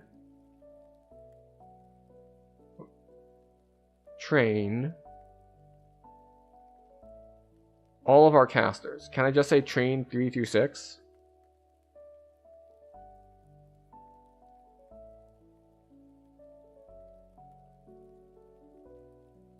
How do I know it's successful?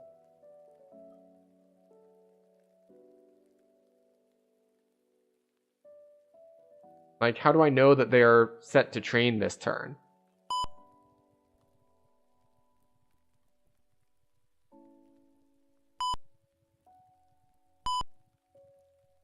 A goblin army invades Alada. They are attacking at night.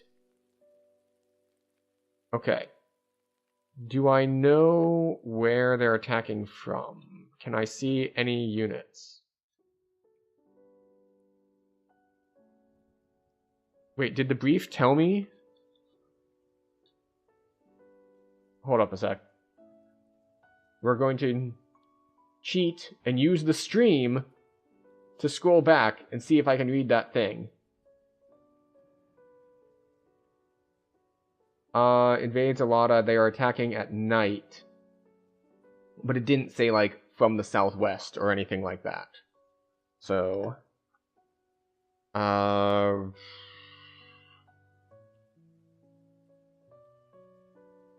now we have more places to defend.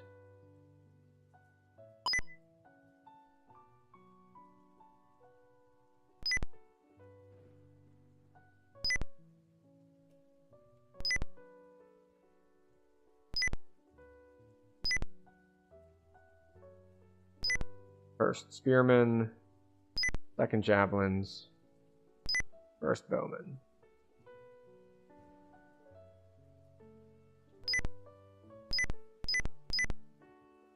They appear to be attacking from multiple angles.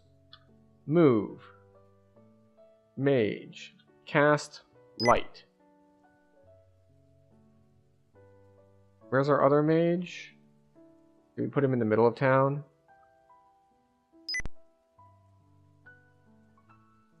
Move.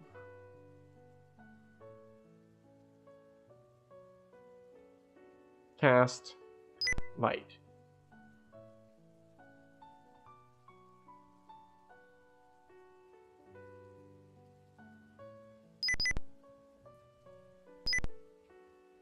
Okay.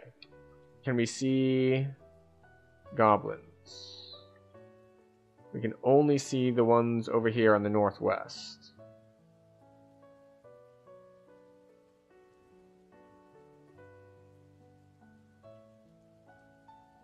Alright, so we have goblin infantry, infantry, infantry.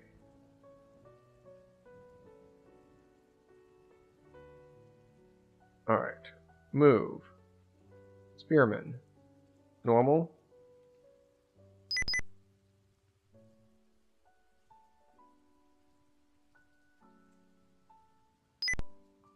Right. You move. All normal.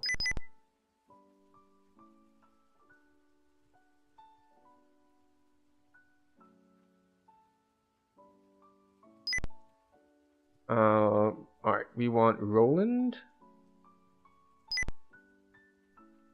No. There we go. Roland, you're a ranger, right? You should be able to attack from this range, right?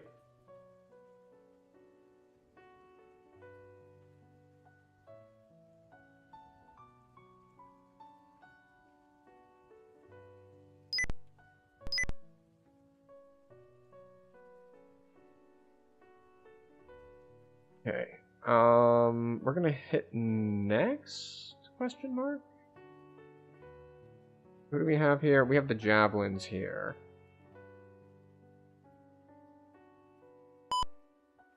They have swords and large shields, so while they are listed as javelins, they do have, let's see. Yeah, they're fine for melee, so we're gonna move you. Javelins. Move. Javelins. Normal.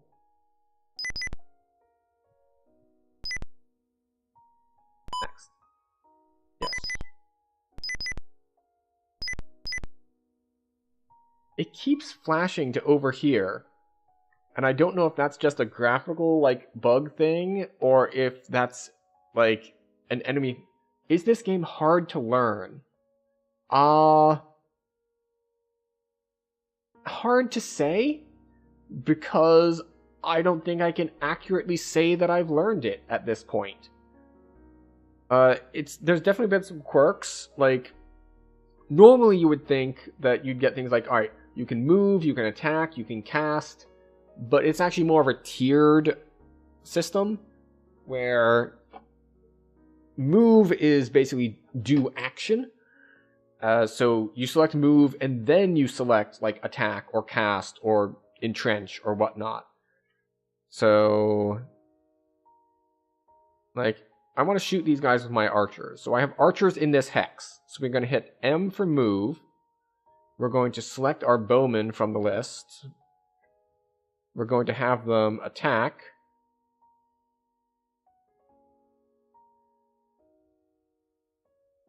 And we're going to have them attack twice because they have enough movement to do that. Alright. So move is basically like number of action points, I guess we'll call it.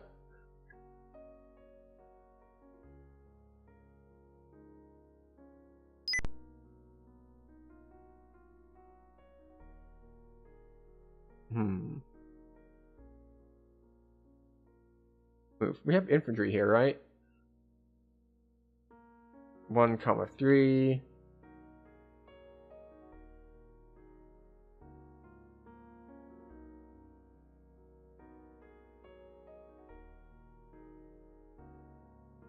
All. Why is it telling me missile range only? Oh well.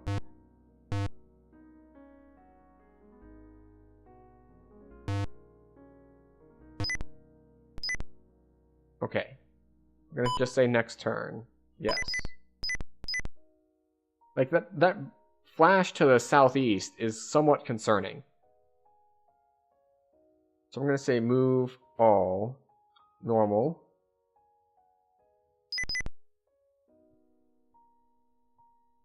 Hand weapons.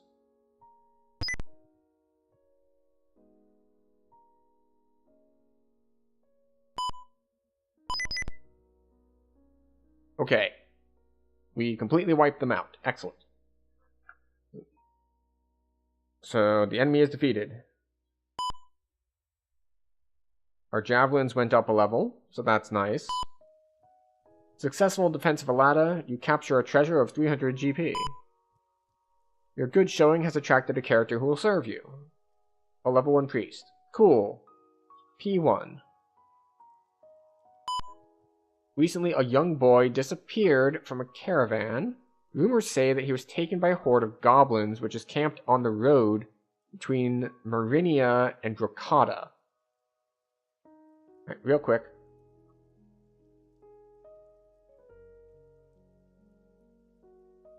Marinia and Bracata.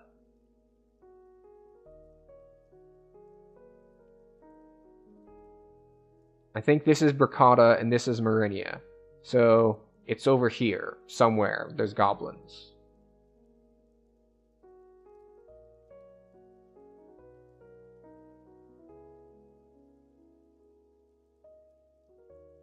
Let's see. The merchant is said to have offered a 5,000 gold reward for a safe return.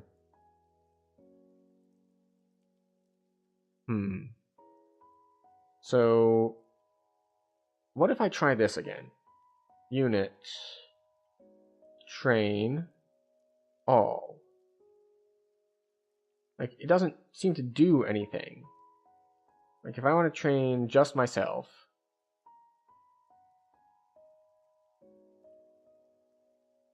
Let's try this. We're going to say train all. And then we're going to go to the city.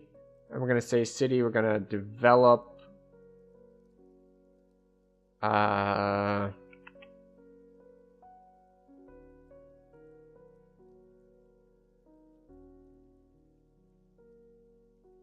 structure. No, we'll develop more agriculture. Yes.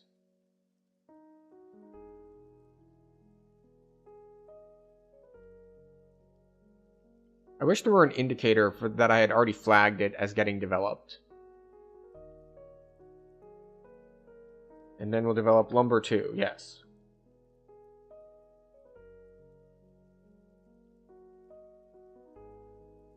Next turn. Yes.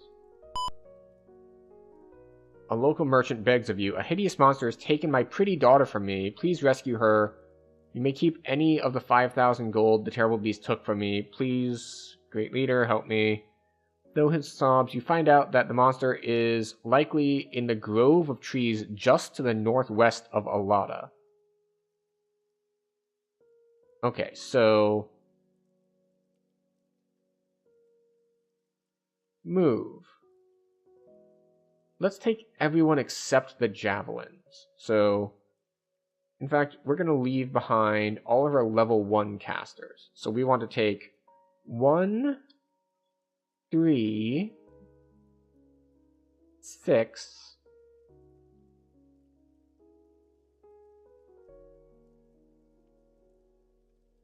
8, 10. Said just to the northwest? Scouts report that a terrible monster is camped among the trees to the north. You have found a minotaur. None of your men will advance. They fear for their lives. Your heroes are not afraid, though. Alright, this isn't going to work out well for me. It might. We attack.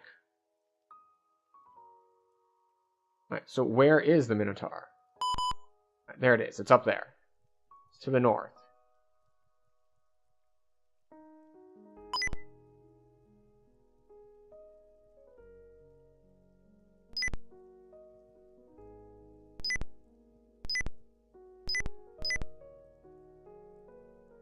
Show. Sorry, not show. List. It's the Minotaur. Good. Move. All. Normal. Next turn. Yes. Move. All. Normal.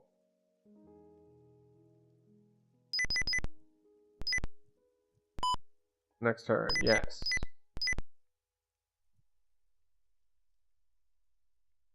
Right, there it is.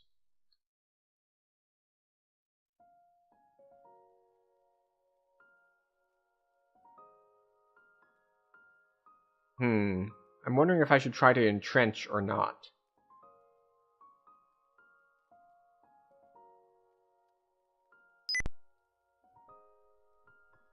Move.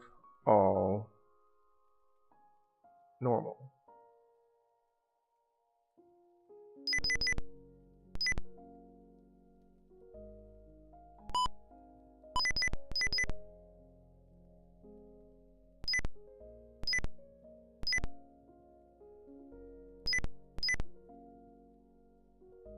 I don't know what it means by dispersed.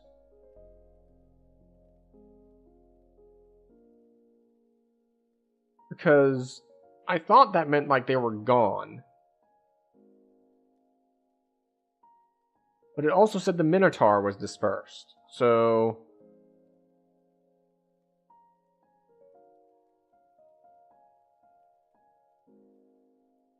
oh, it's not a Minotaur, it's Minotaur infantry. Sure, sure.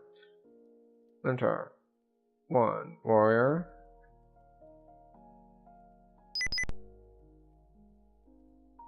Charge!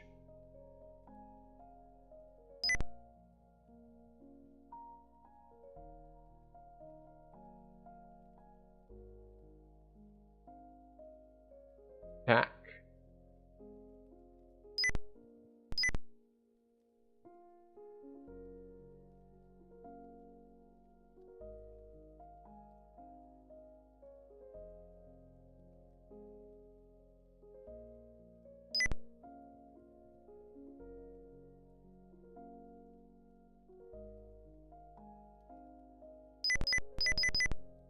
Ah, disperse means fleeing?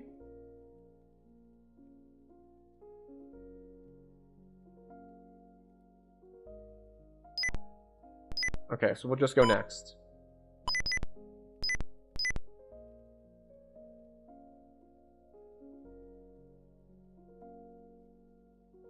It means that we move you normal.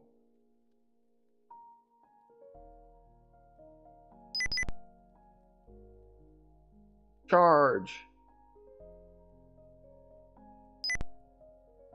It's trying to run away from us. Oh, no more move available. Next. So dispersed means that their morale has been broken, and therefore they're running away. So I had some break and run, but also the Minotaur's broke and run, so it's fine.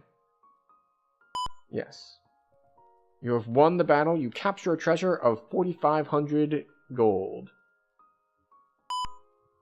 You defeated the Minotaur. Many among your people want to join your victorious army. Loyalty shoots upwards in Lode.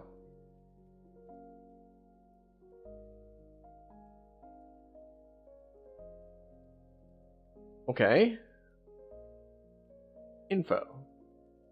Cities. Cities. Lode, population, income, tax, storage, trade, and 14 recruits. Excellent. What was the other one I could do? Deeds?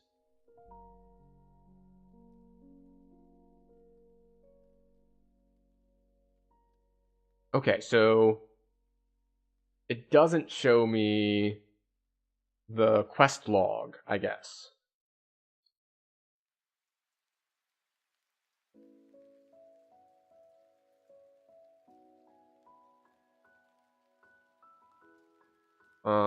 Move all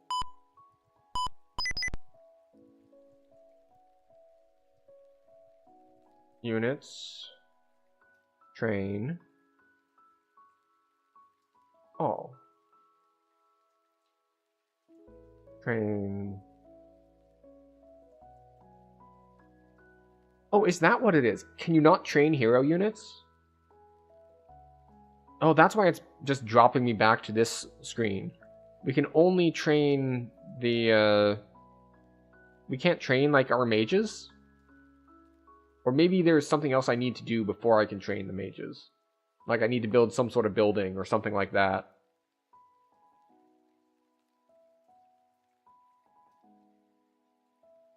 Yes.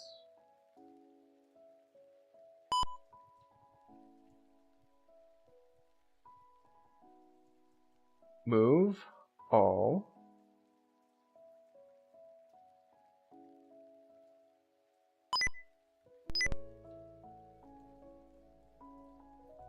Next.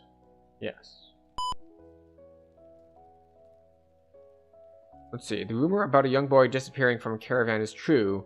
Your captain reports that the merchant and several reliable witnesses have reported his abduction by goblins on the road between Marinia and Bracada. The merchant is offering a reward for his safe return of 6,000 gold. Oh, so because I'm late, the reward went up. He's more desperate.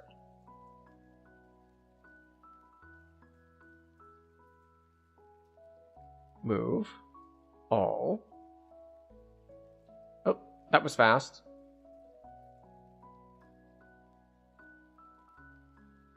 Okay.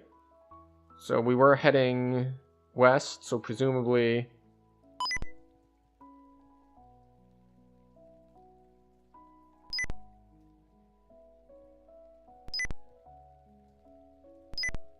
we can do this.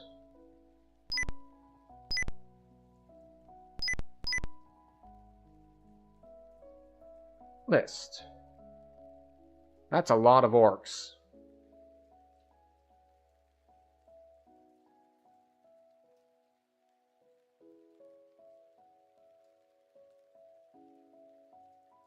Move. I have my spearmen and my bowmen with me. 5. Attack.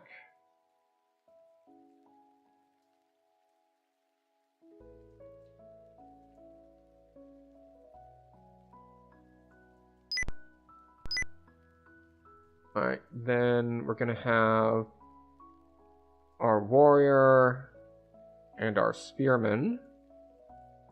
You're going to... You're not going to do anything yet, actually. We're going to have our priest cast Vigor. And then we're going to have our mage cast Slow.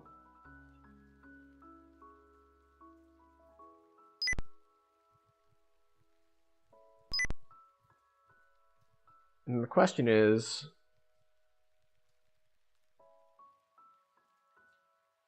alright, so we definitely want to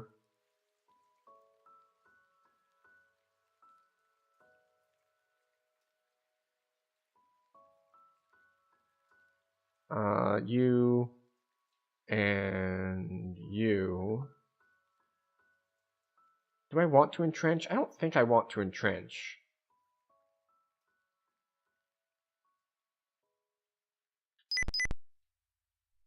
Charge!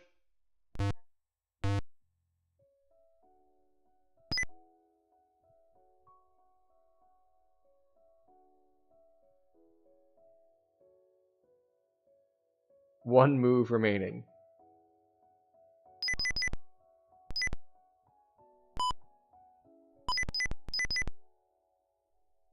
Yep.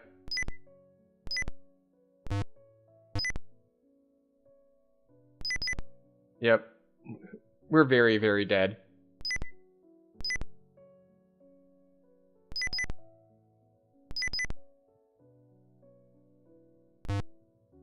Infantry eliminated. All attackers eliminated. That is so many. Alright. Show.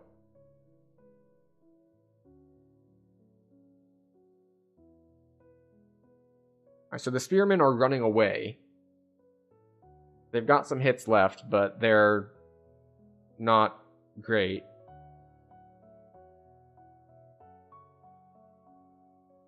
So we want to move the priest forward and have him cast Vigor.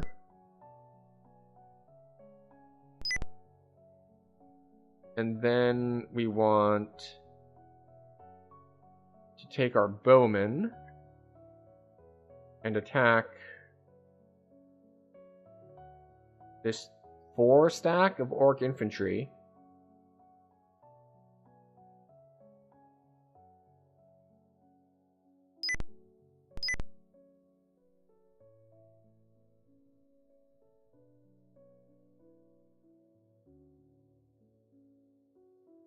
Alright, we want to attack with a ranged weapon because they're stacked up together.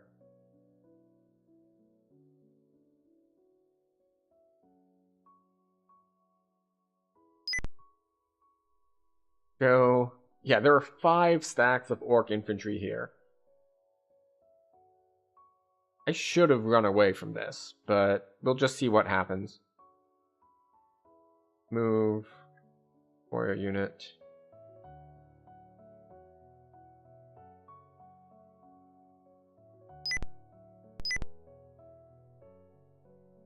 And we still have a mage. We can cast Slow. Let's double check exactly what Slow does. Like, does it just slow their movement, or does it make them, like, worse at doing things too? decreases the amount of movement available to all enemy units in a hex during their next turn. So you might think it's like, oh, well, that doesn't matter. They're already next to me. They can already attack me. But remember, movement points are also what you use to attack with. So we're going to find out after we take our hourly break. We take an hourly break to take care of ourselves and just not stare at screens for a little bit. So we're going to go AFK for 3 minutes-ish. I hope you'll join me in also taking a break. You won't miss anything because I'll be gone, but I'll be back.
Okay, and we have returned. I hope everyone had a good break. Personally, I grabbed a bit of a snack. I pet the dog. Then decided that she wanted to come back and get more attention. Also, I appear to be a little bit too bright. But that's something I'll fix for next time. I'm not actually this pale. It's just I seem to have messed up the color balance on my camera. Oh well. Time to find out if we die to orcs. Yes. The enemy is defeated. Okay, cool. We won by victory points, apparently.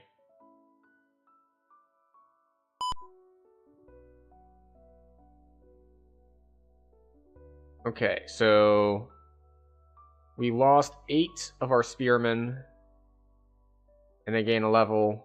The bowmen also gain a level. We get 400 gold of treasure.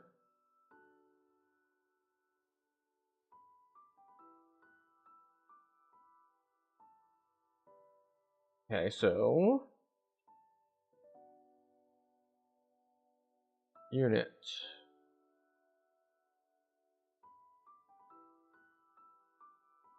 Make infantry.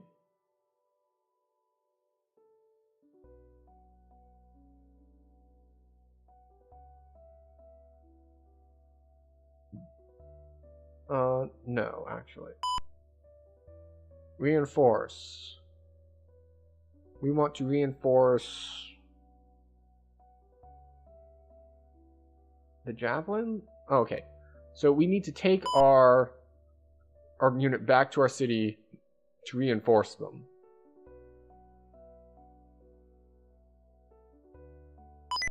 How are we... No. Nope, stop that. Show. Spearman.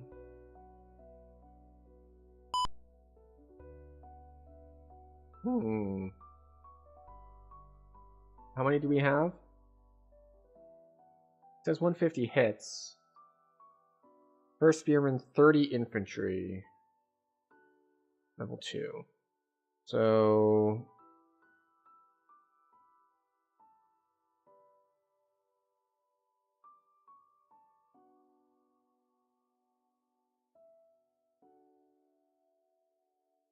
Your scouts report a band of goblins just to the southeast of you. You have surprised them. I don't know if I want to deal with mounted cavalry.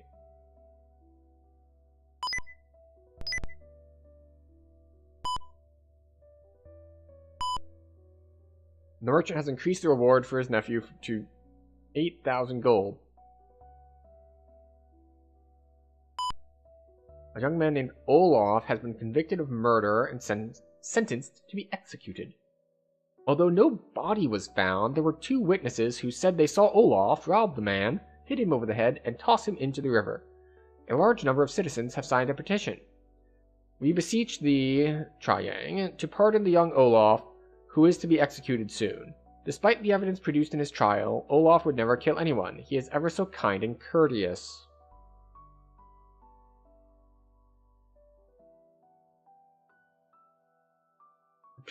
The petition continues to some length and is signed by 86 people, including several wealthy and prominent citizens. So here's the question. Is it more likely that the 2 witnesses are the actual killers and just set him up as a patsy? Or that this is a rich, wealthy dude who's going to get away with it from his rich, wealthy connections? And the 2 witnesses are, like, just legitimate witnesses. We're going to go with democracy and say that the larger number of people is correct. Is very grateful to you for freeing him. He still swears his innocence.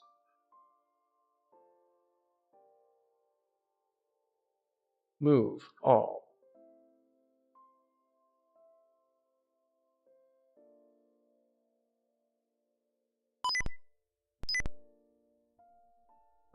Unit. Reinforce. The spearmen. All of them. Yes. Train. All. Okay, we can't train all. Train spearmen. Yes. Train bowmen. Yes. Train javelins. Yes. Next. Sorry, that's name, not next. Now it's next. But we should look at our city too to see if we should develop it.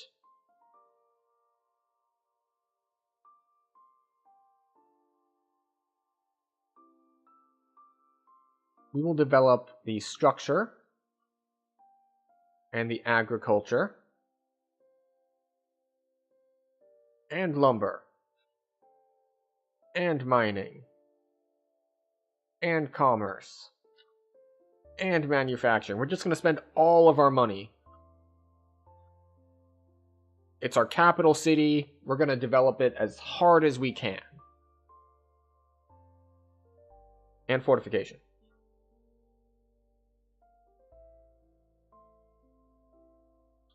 Next. Yes.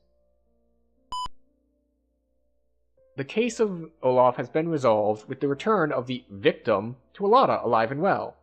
He says that he was knocked on the head, losing his memory of his home for the past month. He says he was attacked and robbed by one of those who spoke in witness against Olaf. Hey! What do we figure? That it was the witnesses who were the actual criminals.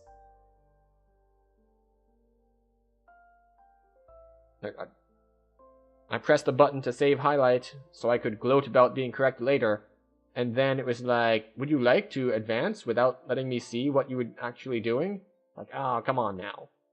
And now I need to go and cheat by looking at the stream to see what the rest of the text said. So let's see. It was just talking about our surplus.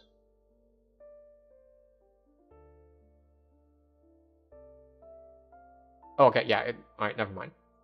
There wasn't anything else important there. It was just saying how much extra gold we had.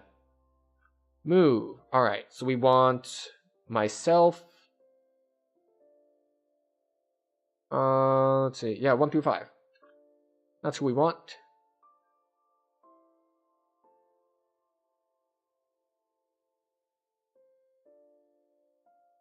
Your scouts report that a group of goblins is camped just to the north. They have some merchant goods and wagons in their camp. Attack. That's a lot. Like, a lot.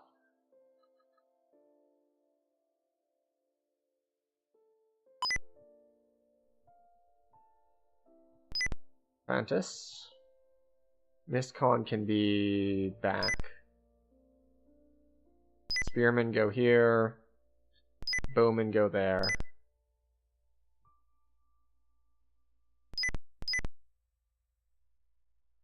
List. Alright, so we've only got 80 people here, and there are 400 something goblins.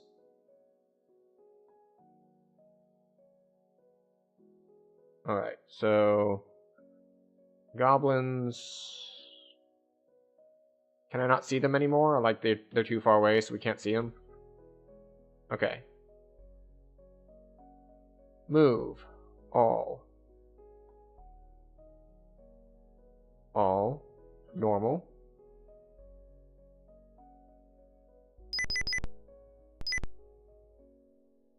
Move. All.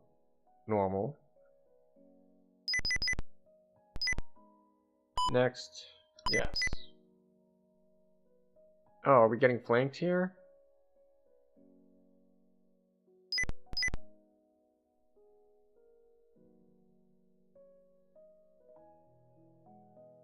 Move. Mage. Cast. Slow.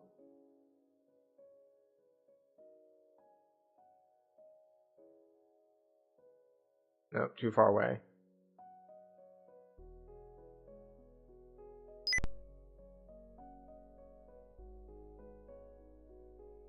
Goblin Cavalry.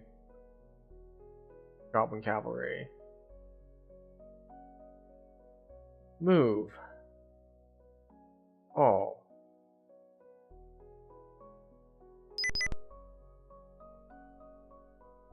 Charge. Cavalry eliminated. Move. All. Move. All. Normal. Move. Hero unit still has enough to at least attack.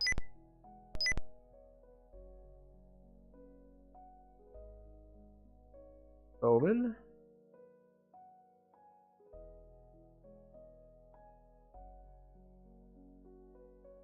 Attack.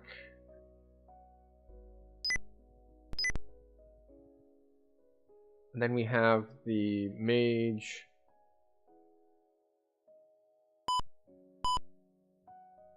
We can try to cast a spell, but there's no one in range except for the guys who are right next to us. So next it is, yes.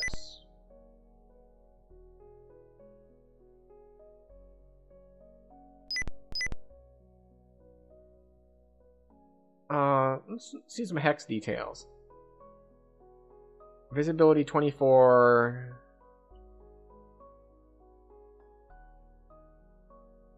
That's what I thought. Move all.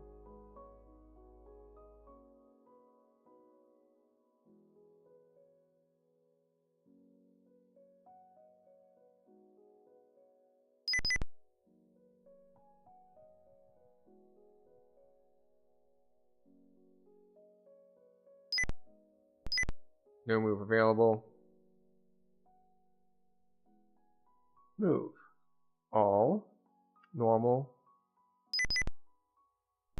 Entrench.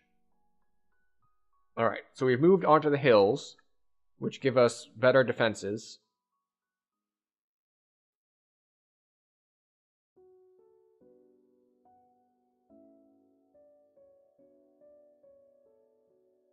For when these guys come in.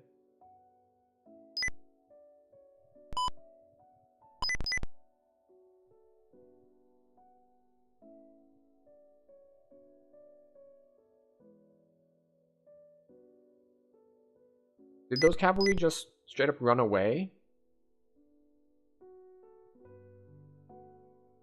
Are these mounted cavalry? No, they're just normal cavalry. They're not ranged. Move. Bowman. Long range.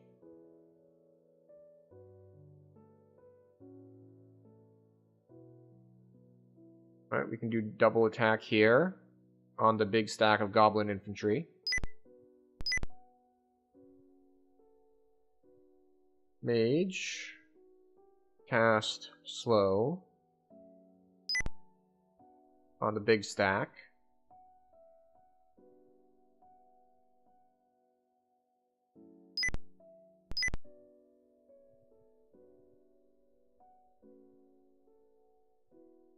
And let's see.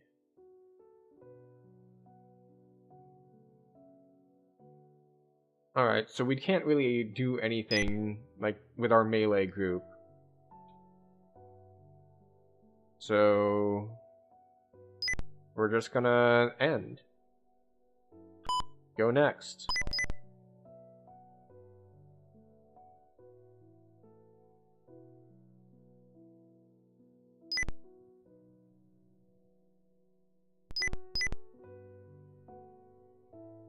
It appears that these guys are trying to use ranged attacks on me, and it's not working too well for them. Because I entrenched my guys on a hillside, and apparently that's good enough defenses that I don't take damage from them anymore. Which is nice.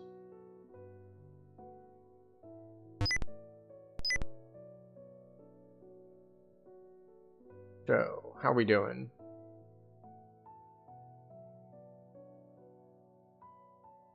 I don't know what the VL next to Fantas means. Volunteer? Vulnerable?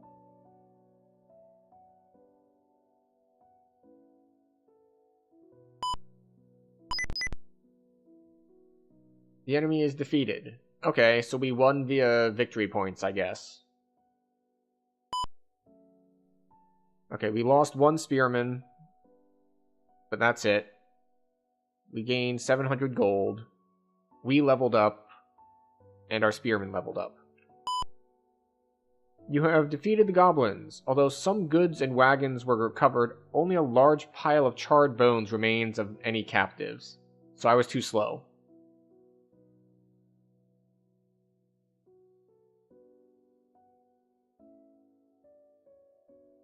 How much do I have remaining? 2.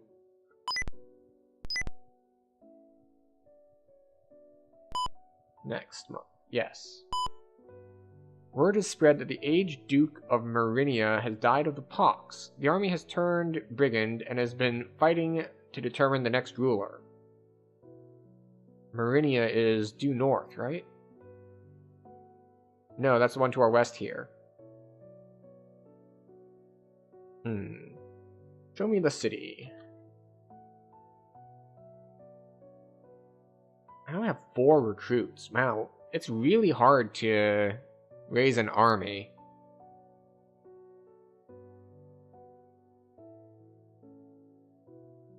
So our morale and our loyalty are both down. And we lost a bunch of gold from trade?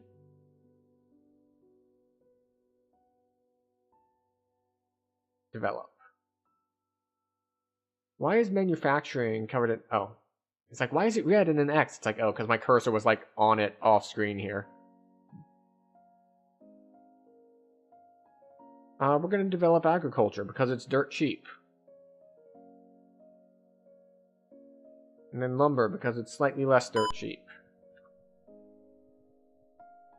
And then we're going to say units, train, javelins.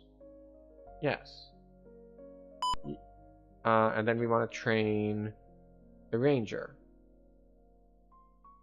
So should I just not have heroes in town at all because they appear to not get any experience in town?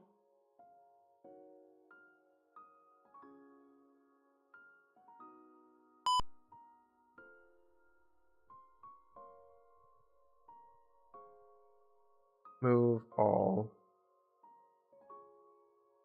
You have surprised them? Yes, we'll fight the orcs.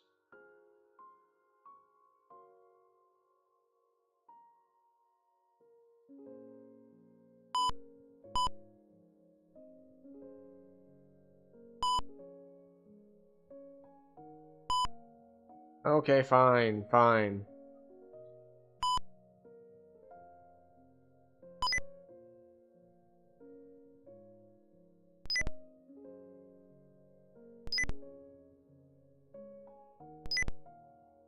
I'm gonna put everyone in the same stack.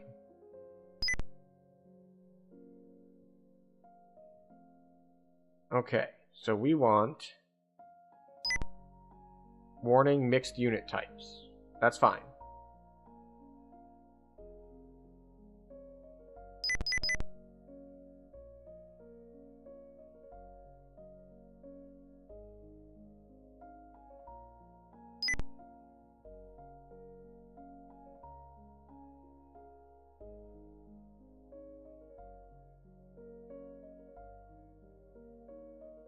Hex. Hills 2, Forest 1.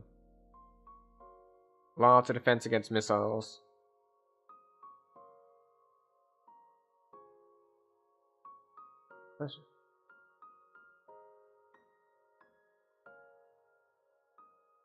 Alright, let's try this. Move. Let's see. 1, 5.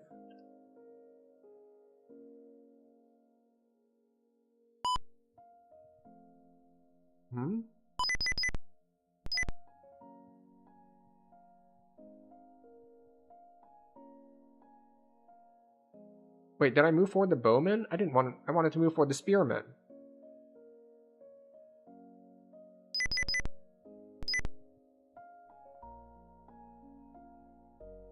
Then we have left the priest and the mage. Okay, next turn, I guess. We have messed this up.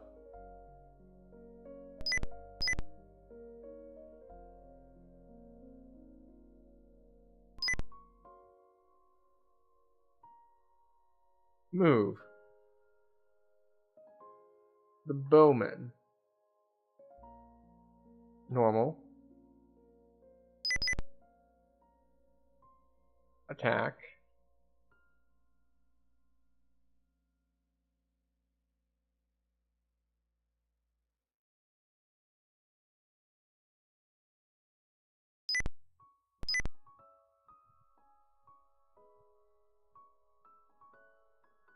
Move. All.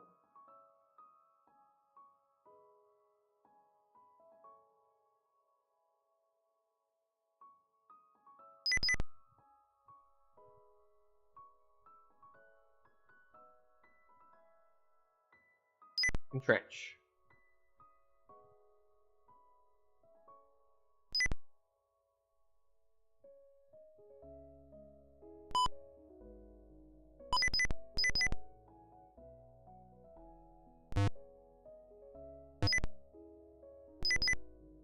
"40 orcs.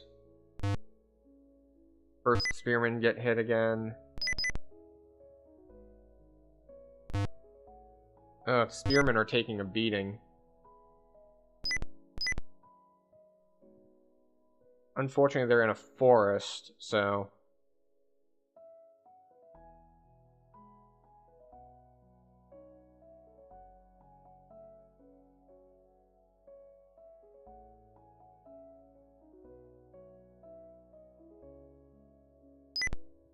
Move to normal.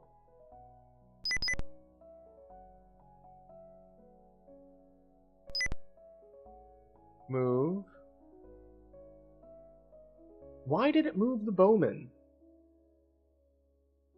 Fine.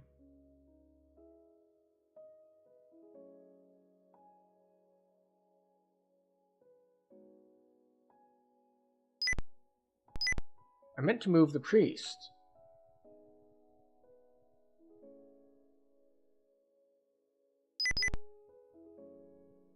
Cast Vigor.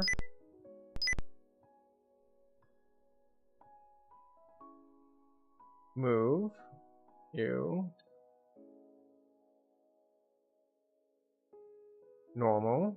There.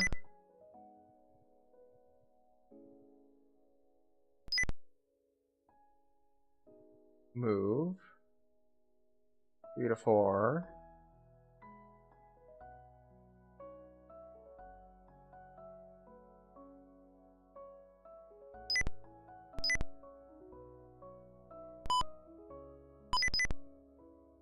Okay, that was enough to win. How many spearmen did we lose? 2. We only get like 2 guys per turn, so that's like just barely breaking even. Fantis gains a spell. Cool.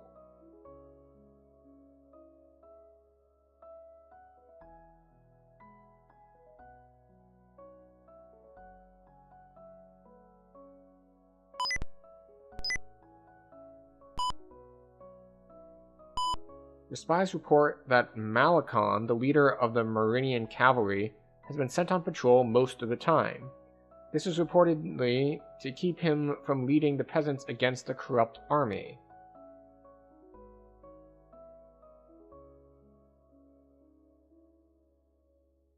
Move all.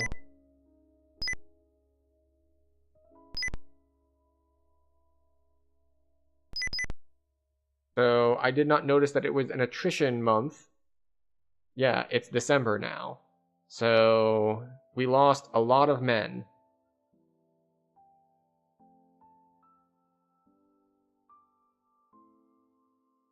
Okay, units. Train. 4, 5.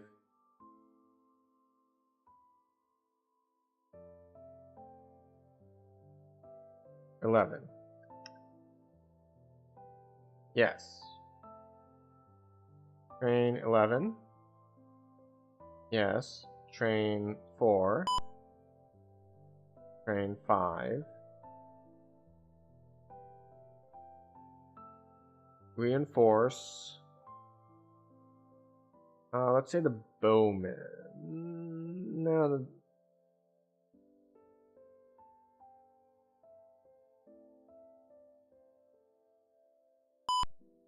can't reinforce after training.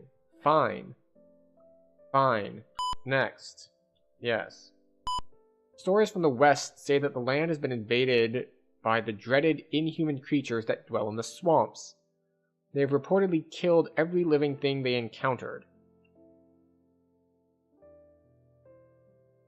That doesn't sound good.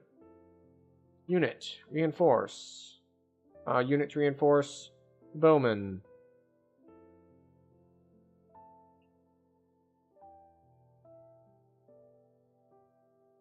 We'll add 3 recruits. Yes. Reinforce. Ah. I thought maybe if I added few enough, they wouldn't lose the level, but they did lose the level.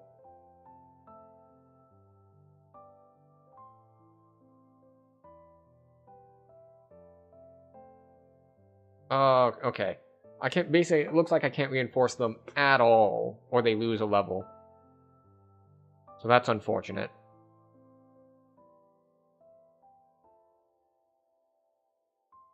Right, we can't train our casters, so... It's January, so we can't really do anything, so we're just gonna go next. Word has come from the west that the social order of Marinia has been shattered. Lawless brigands rule the peasants by the sword when not quarreling among themselves. It is said that only Malakon and his cavalry will stand on the side of the peasants. Okay, an event in Alada. The Tranovan elves have sent an ambassador to your realm. He would like to see that relations between men and elf are not hostile. He asks that you reduce lumber development as a show of good faith. Yes. Right. It's February, which is still... Yeah, weather data. It's still an attrition month. So we will train... Yes. Train. Yes. Train. Yes. Next. Yes. Refugees from the swamplands of Marinia have been passing through your realm. They all seem to have tales of misery and woe. The surge of immigration results in a large increase in population.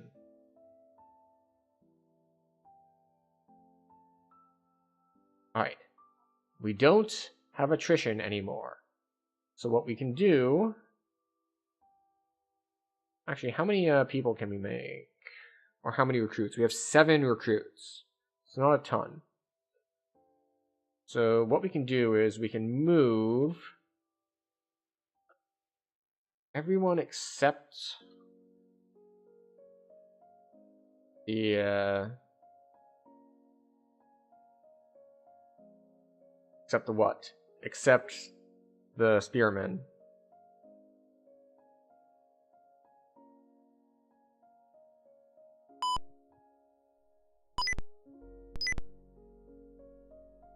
Next. Word has come from Rinia that Malakon has been assassinated by the brigands who have been terrorizing the populace. It is said that the peasants have lost all their fight now that Malakon is not there to lead them. So basically, I was too late to do anything.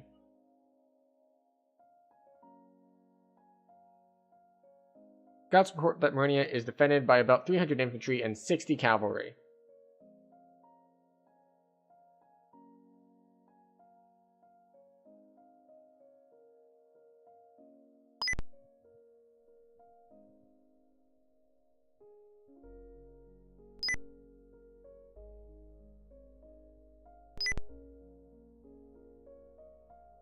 Spearmen.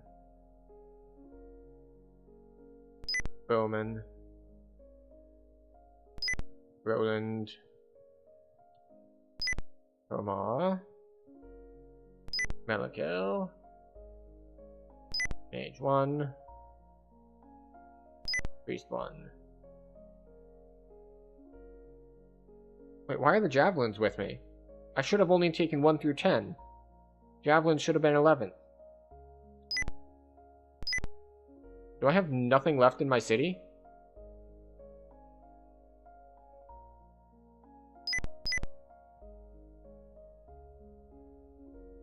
Okay, move.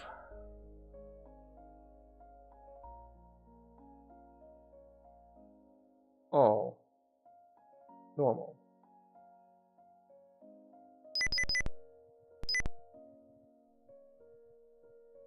Move.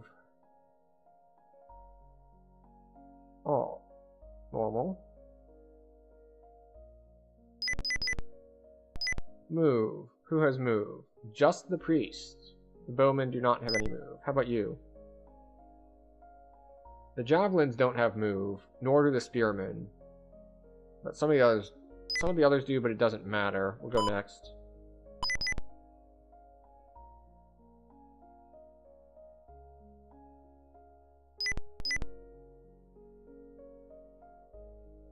Move. Normal.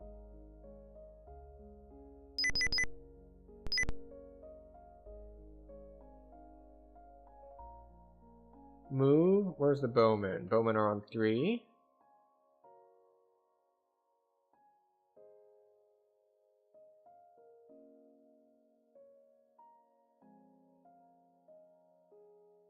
Missile range, long.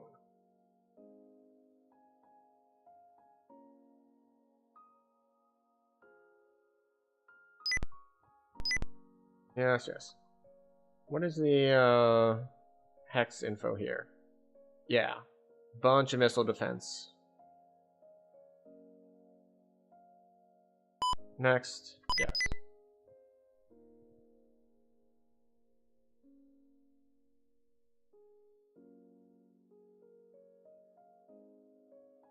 Yeah, I shouldn't be standing this close.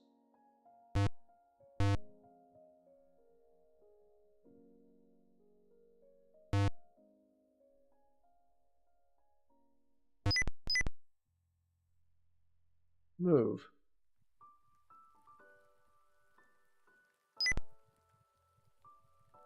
Oh. Yeah, it's too far. So we move all of them.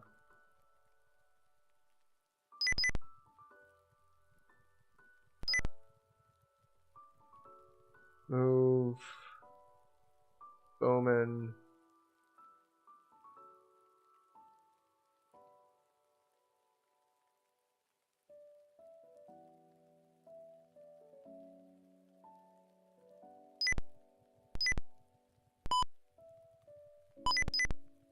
So I lost several of my level 1 useless casters.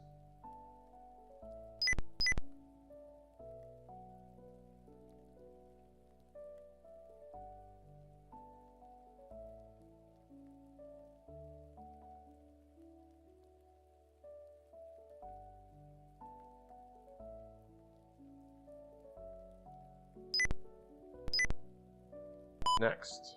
Yes. Am I going to lose based on like victory points? Because like everything else seems to end after like 3 or 4 rounds.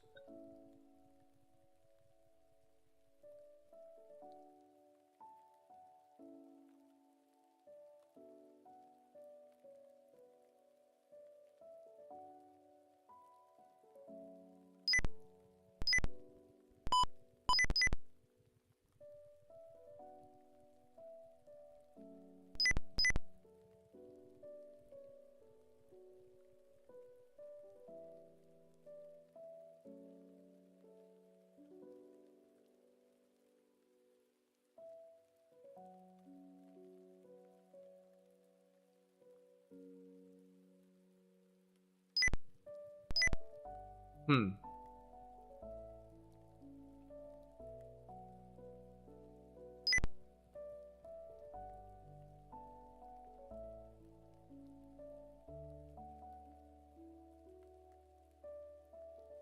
Or...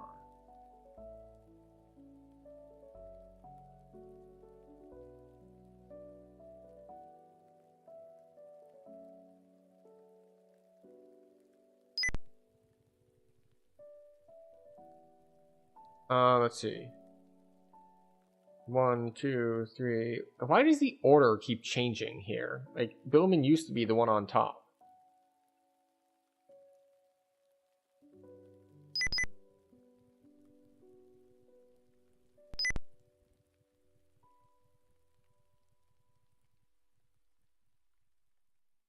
Oh, normal.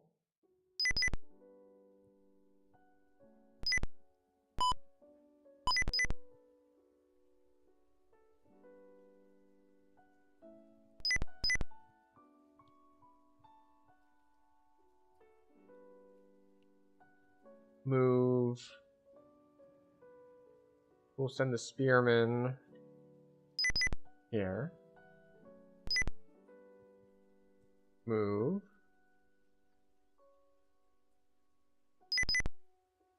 Attack. We're still counting as long range, so we'll hit the medium range cavalry.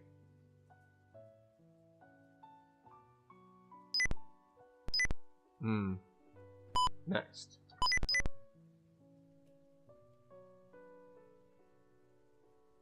I should have brought a lot more archers, which, you know, now that you think about it, seems like it would be obvious.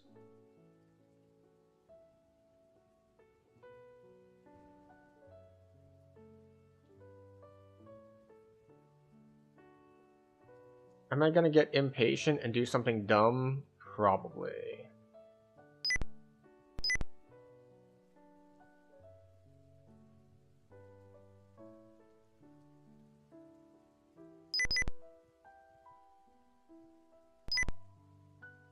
Move.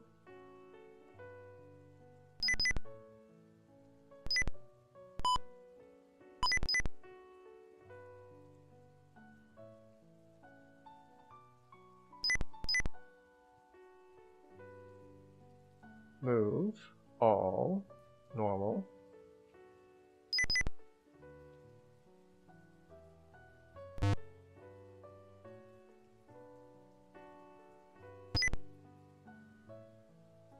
Move. All. No move available. Alright, so they just die now.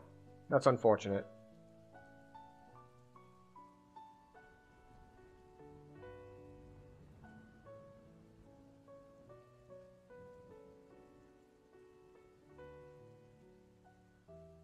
There we go.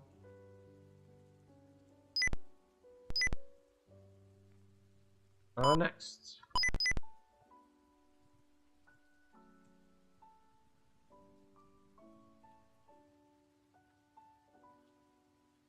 Yeah, so now they're just like throwing stuff at me and killing me.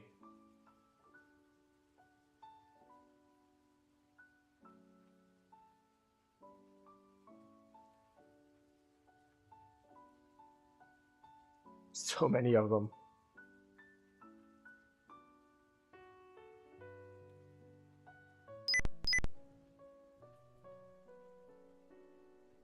Move.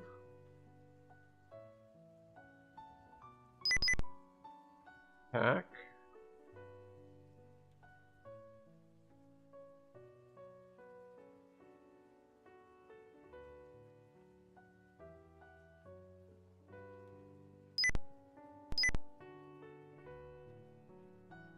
Move. All. Overrun.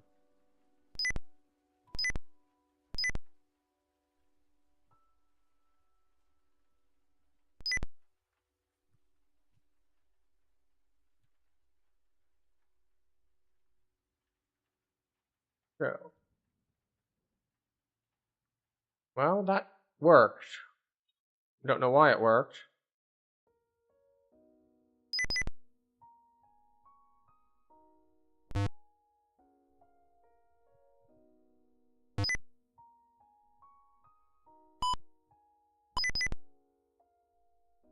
Okay. I guess I could have just overpowered them at any time.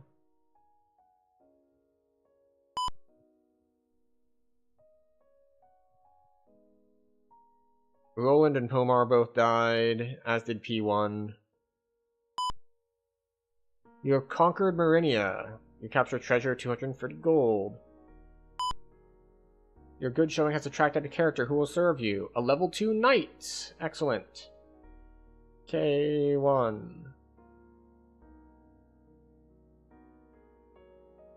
City has no income.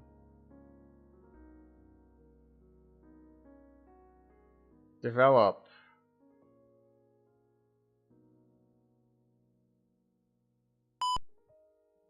Cannot develop lumber, cannot develop mining. Wow, okay. I guess it's like as it said, it's a swamp city, so the only thing it can develop is agriculture?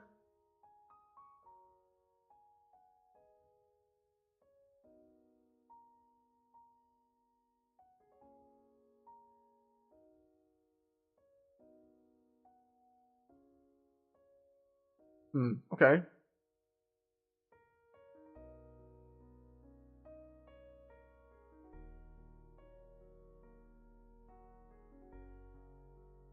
Okay, so I need...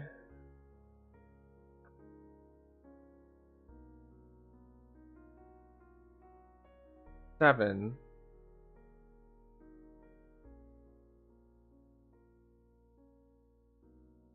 Ignore. We don't want to fight them with just this group.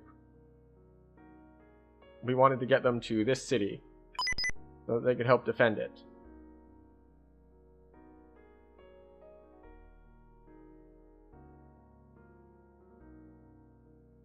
And you have 10 recruits, which is handy.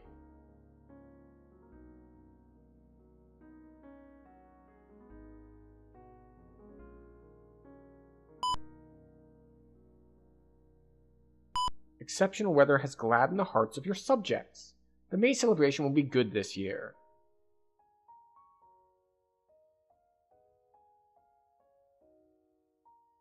Alright, Meridia. Trade. Lost gold, because it's not making enough food. Develop. Agriculture. Yes.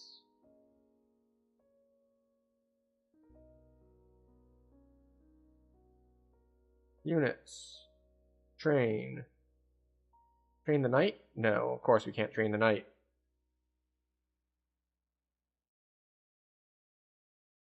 Can we train the bowman? Yes. And we can train the spearman. Yes. And then we can come down here. Units. Train the javelins. Yes.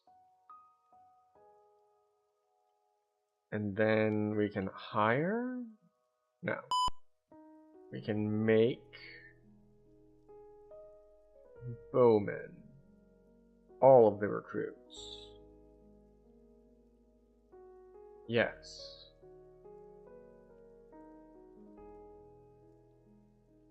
Bows too.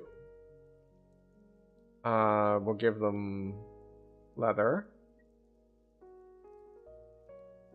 Small shield. Dagger. We'll give them a short bow. Yes. Can I train them too? I can train them. Excellent. Next. No. Next. Not name. One of your spies reports that the Rocadans are very disturbed by the growing military might of Alada and Paratan. In addition, they seem to hate Pitlag and the Paratans. Okay. City. Develop. More agriculture, please. It is getting more expensive, but I would like you to have good agriculture. City. Develop. We're losing morale, we're losing loyalty, and we're losing health. Why? More agriculture, please. Thank you. And we lowered our lumber in order to appease the elves. Unit. Train.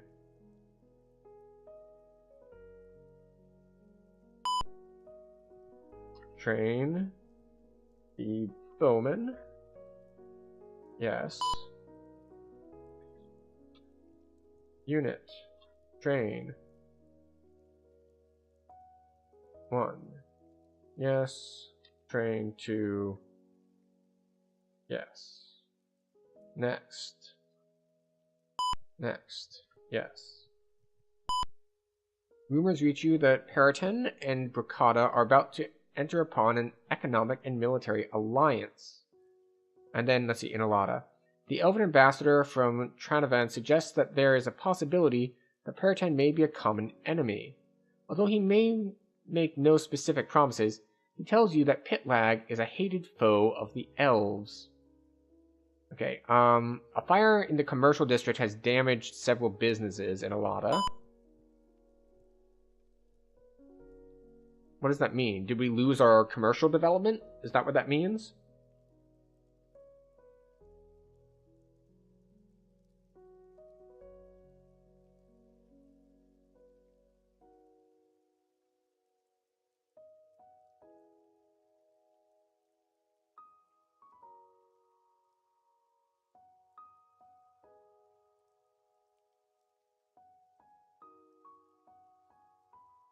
Okay, so we're gonna try to train some people up.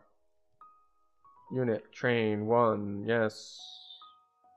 Yes, train 2, enter, yes.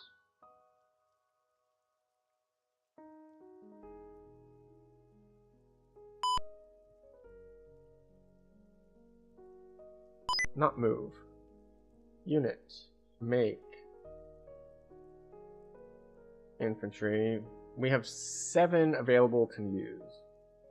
Is 7 infantry going to be enough for like a neighborhood watch sort of thing? Probably not, but we'll give it the old college try. Enter a name. Militia. We'll give them mail. We'll give them large shields. We'll give them swords, spears. Yes.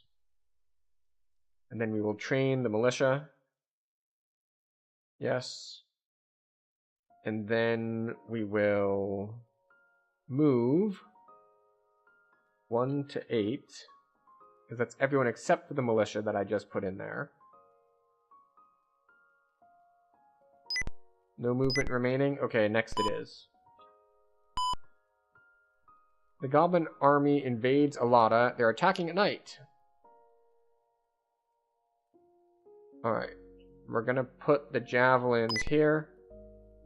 We're gonna put the bows here.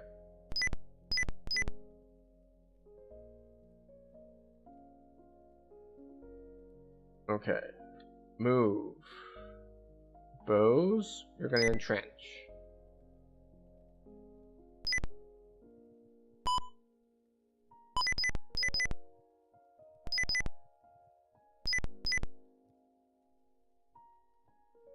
Move. Bows. Attack. I didn't see where they were coming from. We'll get to the bows here in a second. Javelins.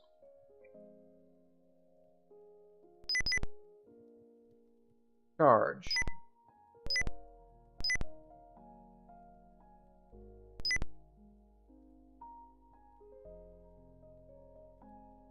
Now that they're out of the city, and they've been displaced, they're not protected by the city walls anymore.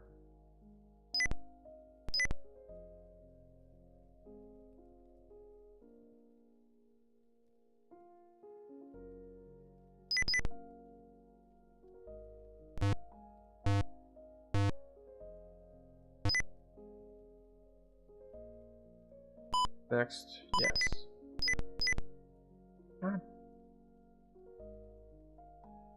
Why? So many.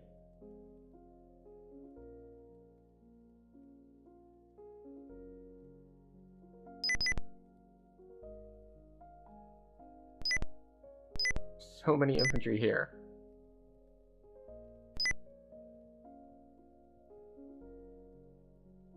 Move. Normal.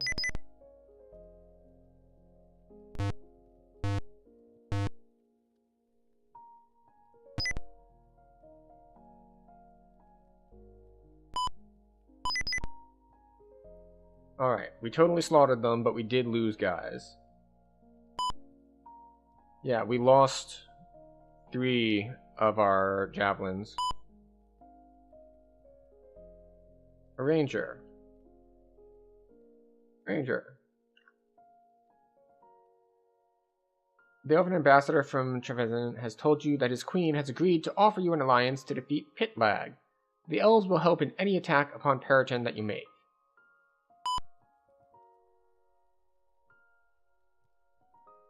Okay. So units, train. So the reason that despite not having like anyone there, anyone with them, they were able to do all that was that our javelins were level 7.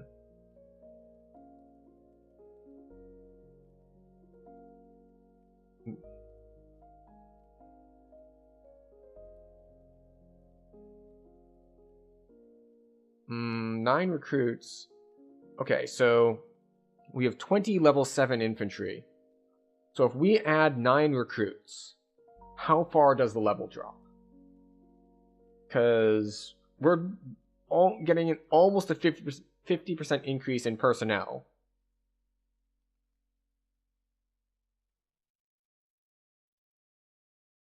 Two level drops.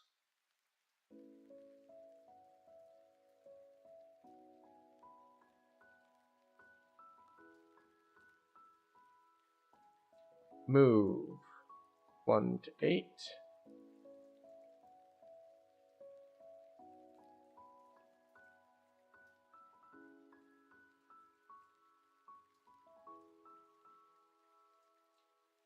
Oh, I didn't see what it was, but we're in a fight now.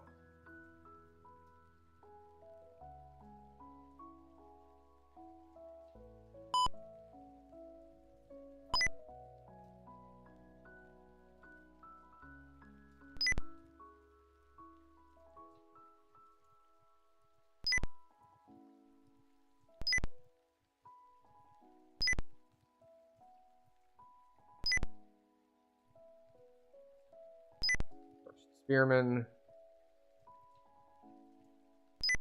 Bowman.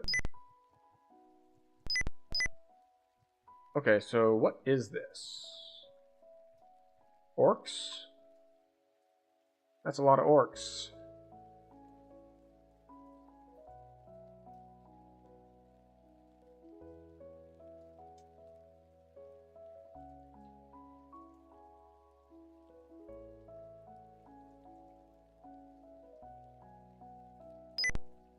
List. That's not what I want. Show. Alright, so Miscon is our level 3 mage, and Farantis is our level 3 priest, and the others are not useful. So Mage 1 and Mechalo can just both move. Move. You and you. Normal. Yeah, you're just going to sit over there so that you're not clogging up my lists of things to do.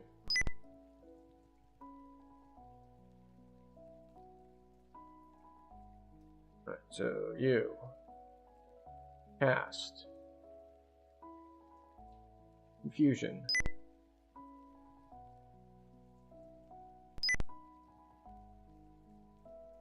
The priest. What can the priest do? Cast rally. I don't think I need a rally.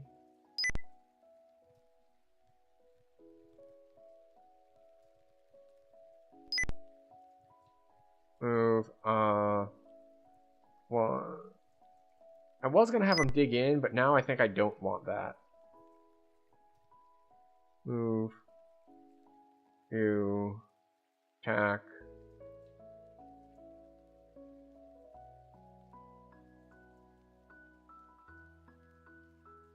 Attack.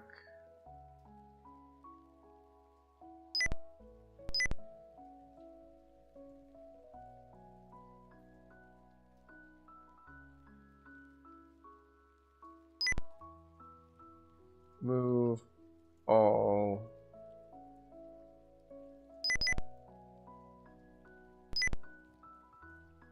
And I think we end turn?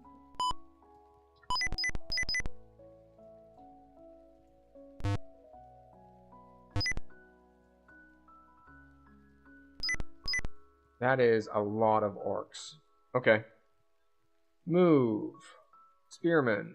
Knight. And myself.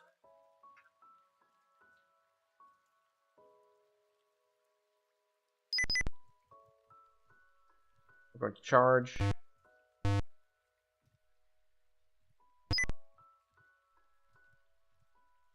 Move. Normal.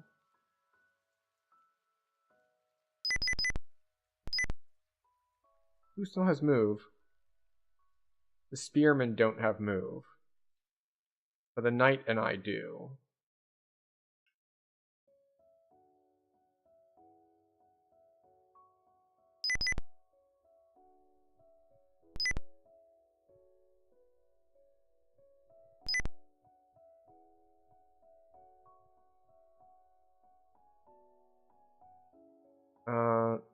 No, not automatic mode.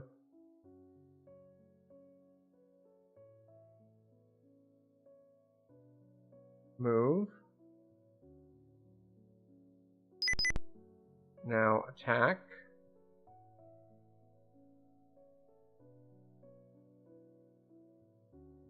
Attack again.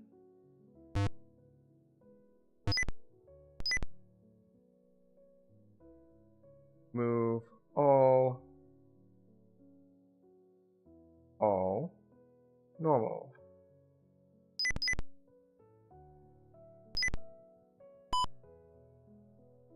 Yes.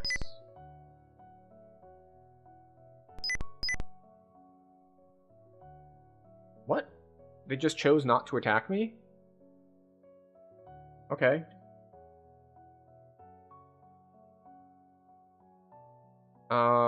Bowman.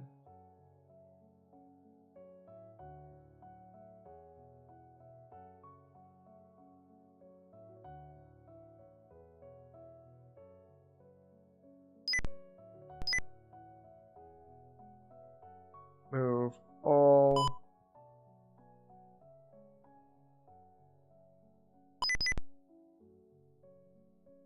We will charge.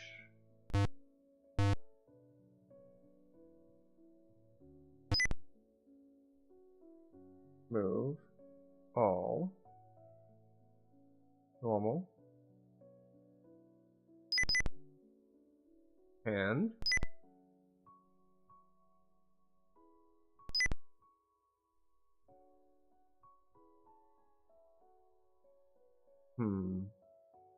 so we have options here. Because the person we have who hasn't moved yet is our spearman. So if we want to show spearman, that's a stack of 33 level 5 spearmen. I think we just have them attack, actually. We might lose one this way, though.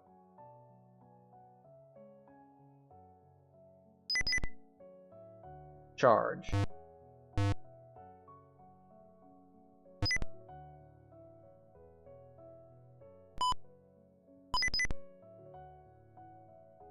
Yep. So yeah, we did lose 2 spearmen. We probably didn't need to attack with them, but it's whatever, I guess.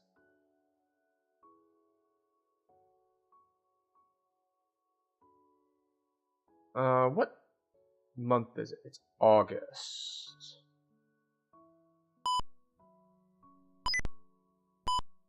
A group of monsters has attacked Marinia, easily overcoming your force.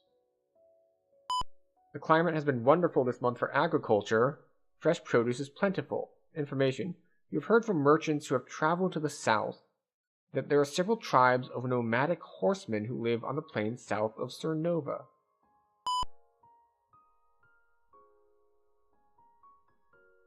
Wait, why are we...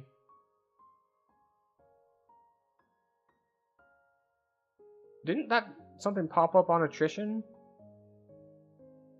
Alright, so Marinia... What's going on here? It has negative loyalty. So I think I need to retake it, probably. It has 1 recruit, so we can't really just pop up guys there. Move. All.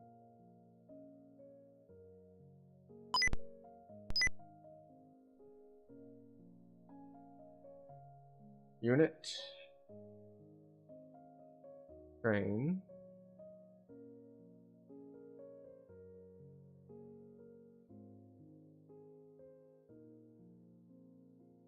Next. Yes.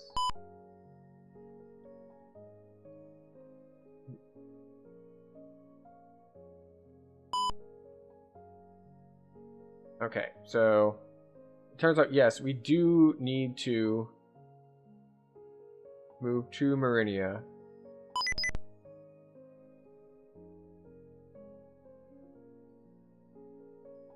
Train our spearmen. And train our bowmen.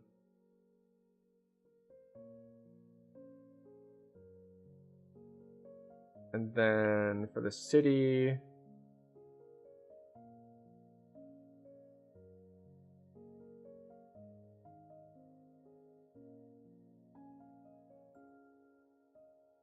City, develop.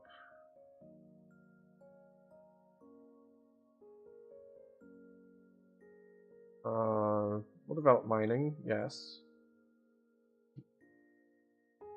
And manufacturing, why not? Well, the why not is that it costs gold, but I don't know how useful gold is.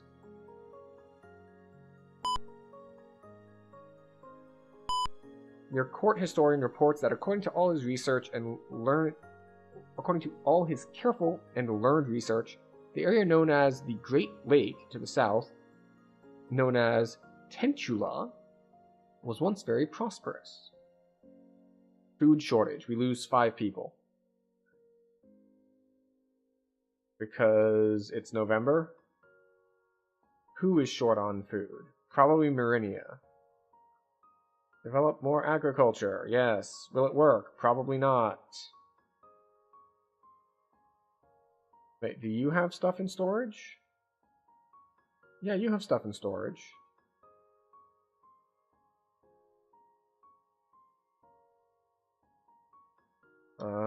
We can train guys.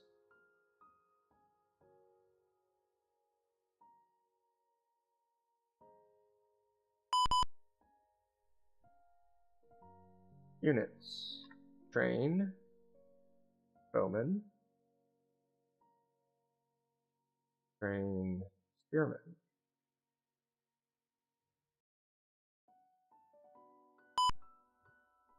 Yes. A strange rumor from Paratan has reached your ears. Lord Pitlag is offering a bounty of 20 gold for each pair of elven ears brought to him.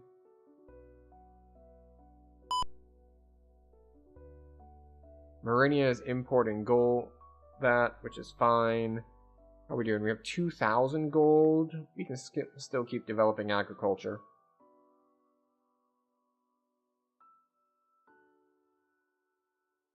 Loyalty is at negative 23, but it went up by 20, so that's good.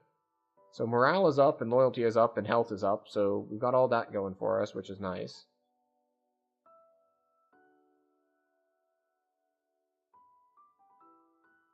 We're not going to be moving around anywhere because it's winter, so we don't just, like, lose guys. Unseasonably mild weather has blessed your barony. Commerce and work projects will benefit. News has come from Tetrada that Lucinian III has died. His son, Lucinian IV, is heir to the throne and will succeed him. The new emperor has said, I promise to restore Tetrada to its proper place in Aragon. I shall make the Jewel of the East Realm shine again. Tetrada will regain its position as the center of the known world. Alada is importing agriculture stuff, as is Marinia. Why are you importing? You should have had stuff in storage. Well, not you, not Marinia, but Aladia should have.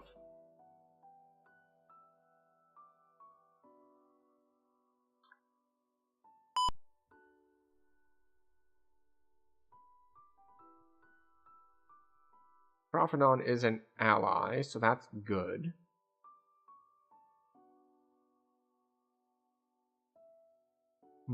Okay.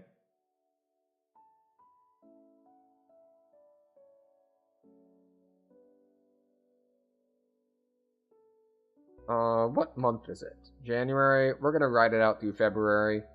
Do we want to train? I think we can train. How much gold do I have? 1,300? Sure.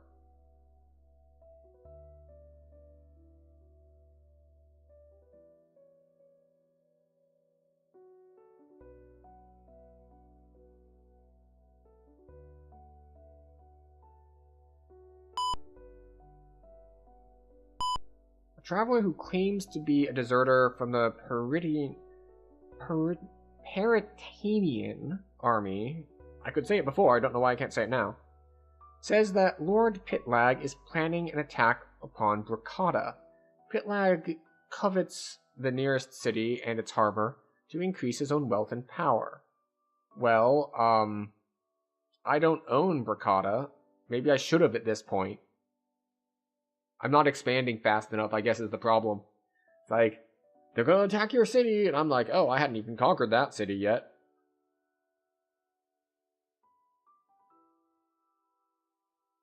Develop agriculture. Yes. So, I think the problem here is I did not have enough food in storage. So maybe I hadn't developed my structure enough.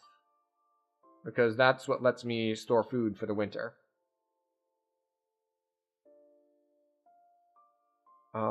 It is February, so we're gonna just chill for now. Exceptional weather yields a large increase in the early agricultural production.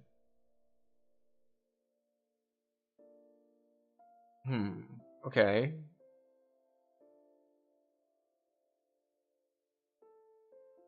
Unit reinforce, train, show, hide, equip, makeup, name, decommission, join. Make infantry.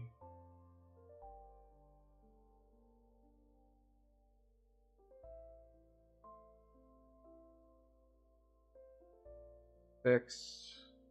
Yes. Militia.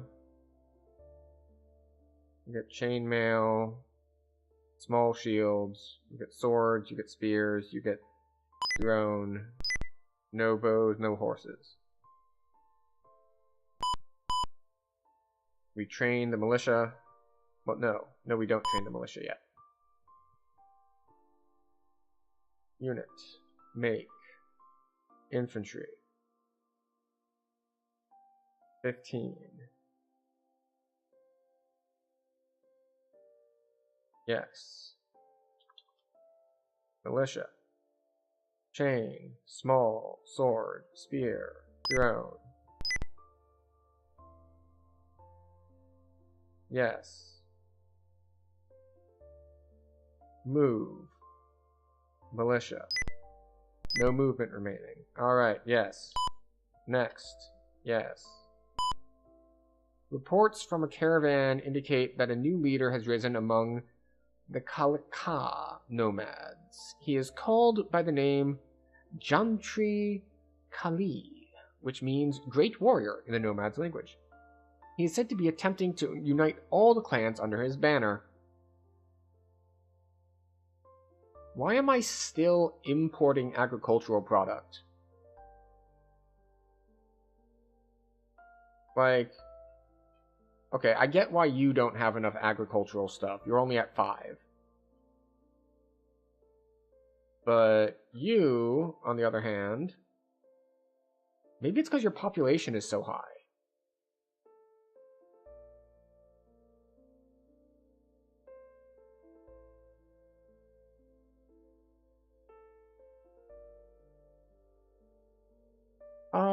I should check the manual, because I forget what this column is. Is this what's required? Oh no, this is the cap. This is like what resources are around. So you can only develop up to that cap, I think. Alright, but we need to move these militia.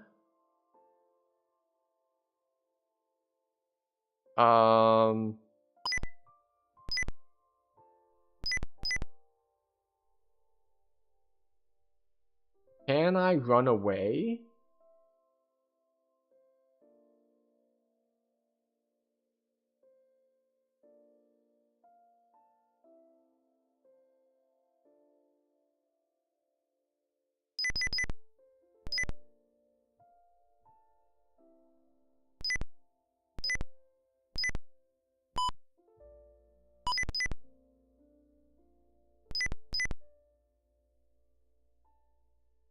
Move.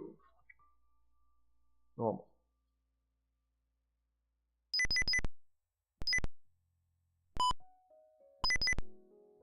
It's like, I'm just trying to get to the next town over so I can help be part of the town watch.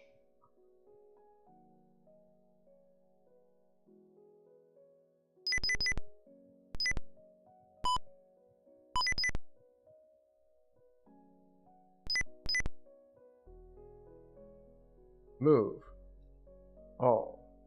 Normal.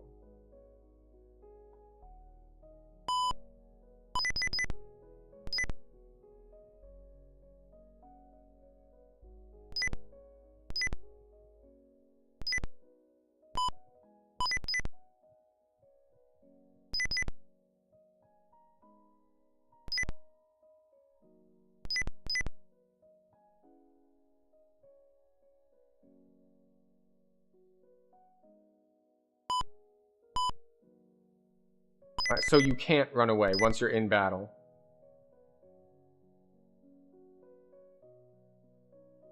Move. Alright, next it is. We're just gonna get wiped out.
Okay, so their morale is shattered.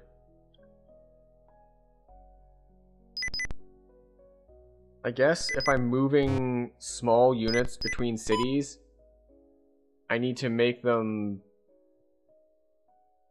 more? Okay, oh,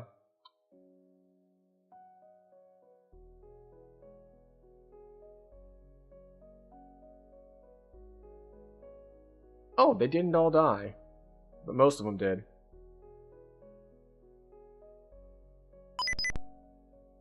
Unit. Join. To join from, we want...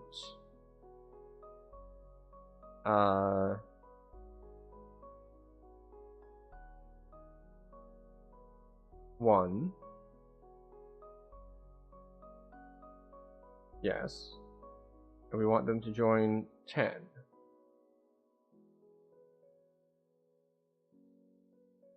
No. Join 10. Yes. Join into 1. Yes. I don't think we can train them. I don't think we have the gold for it. Oh, never mind, we do, because there aren't very many of them. Sure, why not? Reinforce the militia. We can't reinforce because we don't have anyone.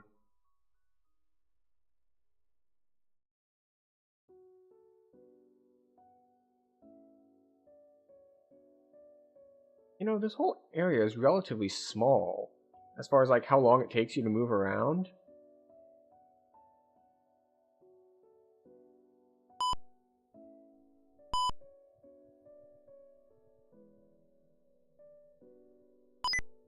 Ranger placed.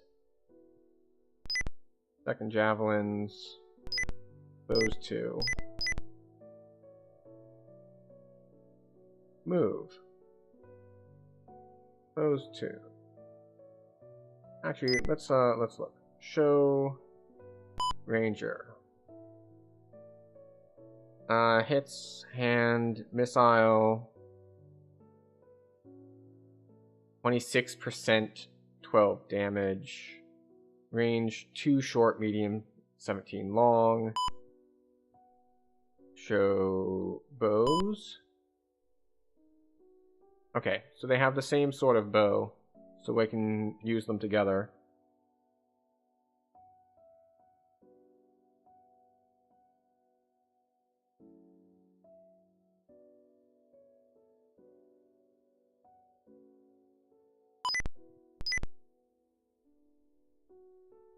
Alright, that uses up both of their move. And we're just going to leave these... Do we want to sortie with them? I think we will.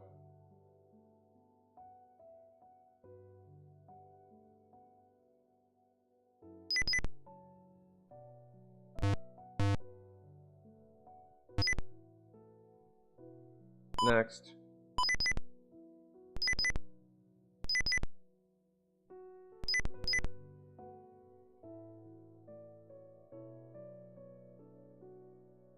All attack.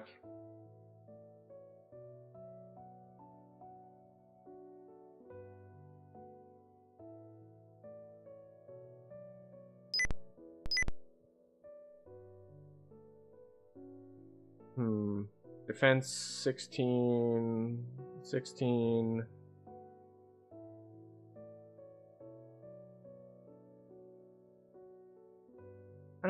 They're on a high defense square. So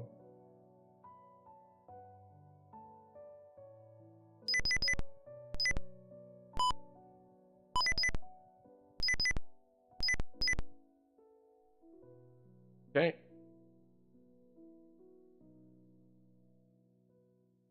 Move. All. Attack. We're going to keep aiming for the bigger stack. Because, well, we get to hit all of them. Move.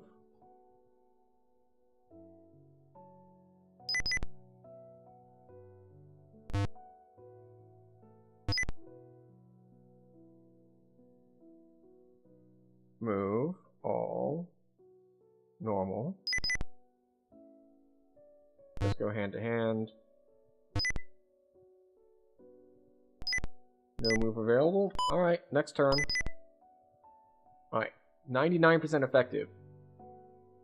Was it good enough that we kept all of our guys alive, or did we lose one?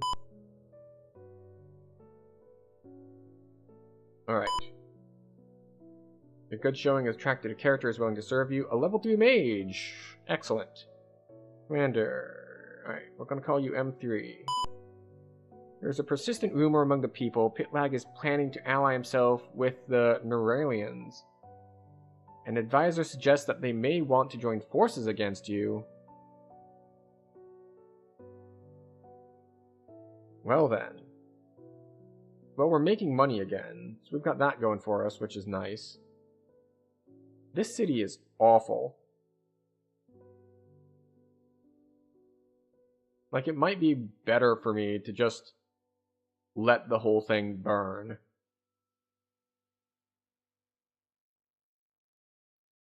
As opposed to this city. This city is great.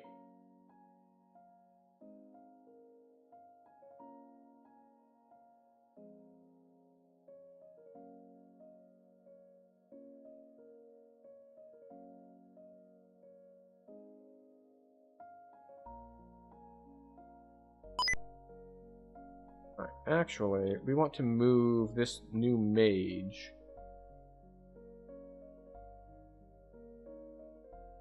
Ignore here. And then we want to move, let's see. 2, 4.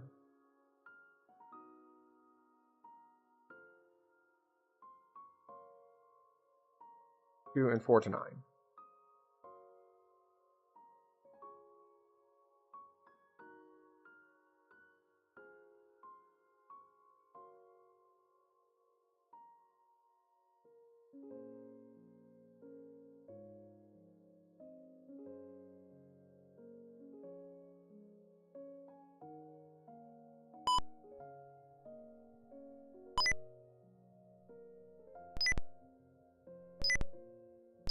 Just gonna place everyone in the same stack.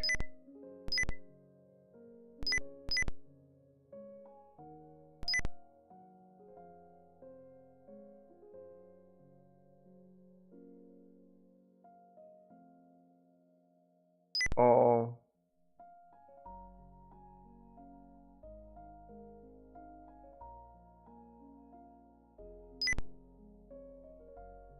Okay. 1, 6.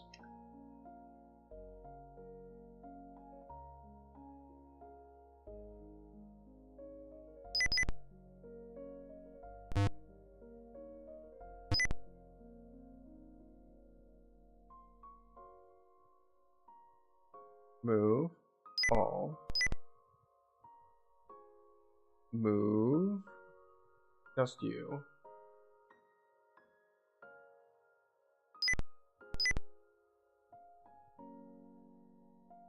Move. Bowman.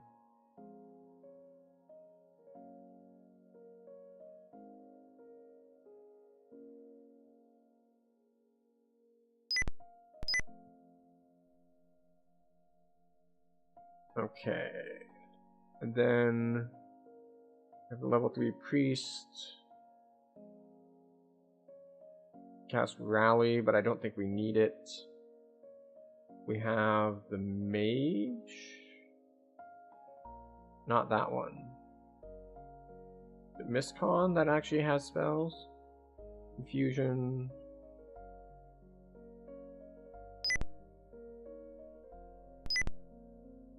Next.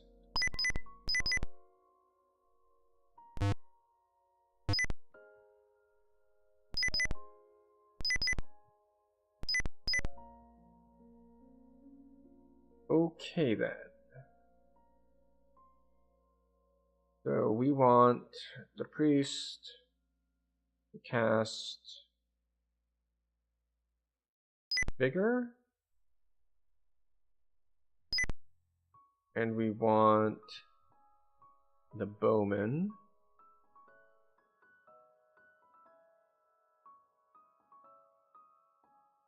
to attack that.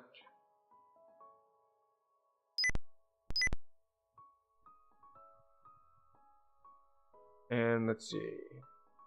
3 to 5.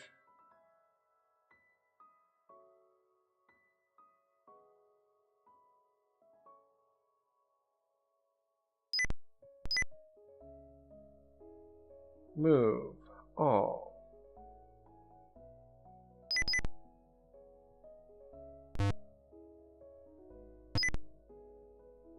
Move. All. Normal. Hand-to-hand combat. I think I lost a spearman, though.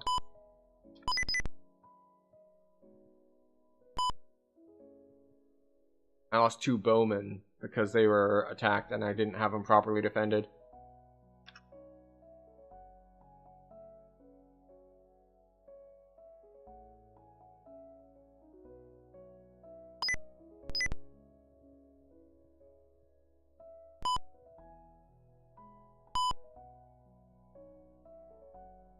A band of orcs attacks a lot of ranger placed, javelins placed, bows placed.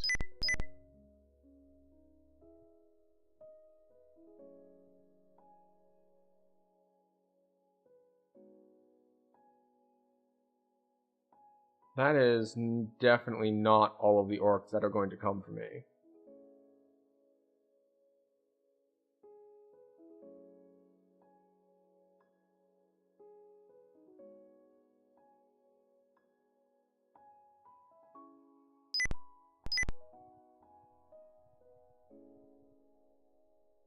Move.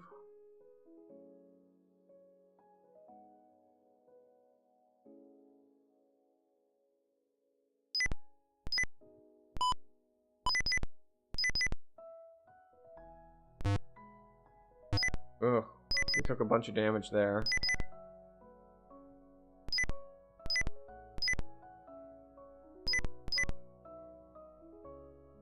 Oh boy.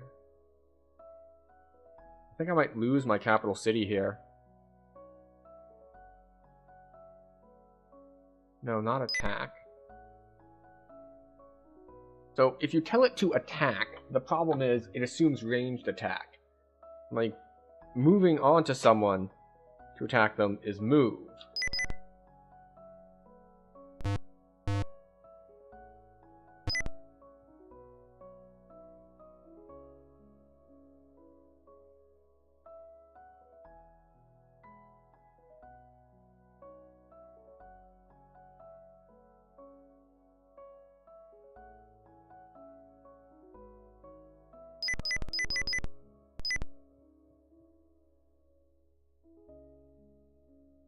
Interesting. I'm pretty sure the ranger was not retreating, but because I tried to move them as a stack, and one of them was retreating, we were stuck retreating.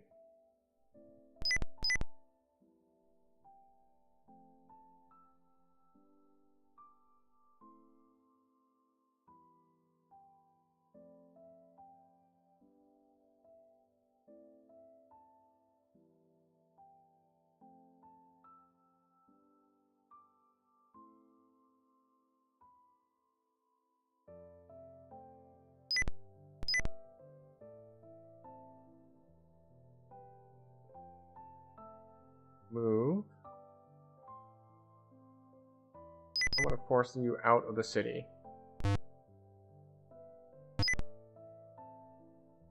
Move. Normal. Hand-to-hand combat.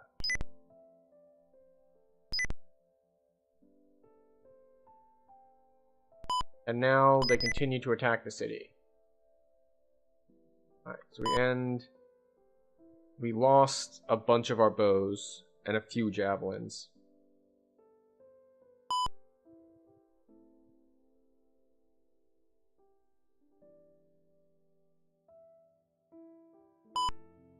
The son of a merchant. Oh look, you get banned immediately. Have fun with that. A son of a merchant has returned to Cernova alone. He says that his father refused to pay tribute to pass through the plains and was killed. The remainder of the caravan was looted and destroyed by horsemen. Because of course it was. Let's look at the state of the city from that attack. So the morale is down, the health is down, the population is up, but I thought they had killed people, so I guess not.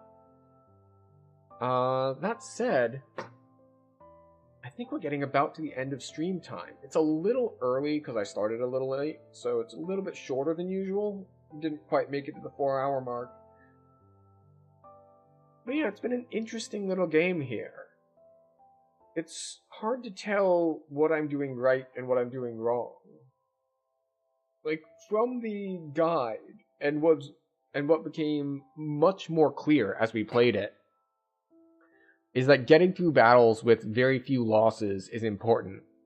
Because I lost 8 units in that fight last turn. I'm getting 1 to 2 per turn. So that sets me behind anywhere from 4 to 8 turns on growing my army, which is ridiculous. Which means I should be indexing more into using like the hero units, but they don't seem very good. Like, it's like they keep giving me like level 1 priest and level 1 mage, and it's just like, oh yay, I can cast light. Maybe I should just have them up there hitting things with swords on the front line. That would be a better use for them. But yeah, it's been interesting figuring it out. I think I've been probably playing it too slowly because, like, the distance between me and this other city to attack is, let's see, 1, 2, 3, 4, 5. It's like 1 day's march because there's a road there. So it's like, should I just train up a bunch of archers to a high level, walk up to the city, and shoot them until they die? Like, how fast is the speedrun possibility of this game? Now, I don't think I'm gonna play it a bunch and find that out, but it's interesting to think about at least a little. But yeah, so you can see that there is some of the bones of the 4X stuff on here from a turn-based strategy sort of thing. It's like, okay, you have your hero units, you have your base army units that you can hire a bunch of, you have magic to go along with things. Like, I can see where a lot of this style came in for later games, like Heroes of Might and Magic, which, when did the first Heroes of Might and Magic come out? It was mid-90s, like maybe 94, I think?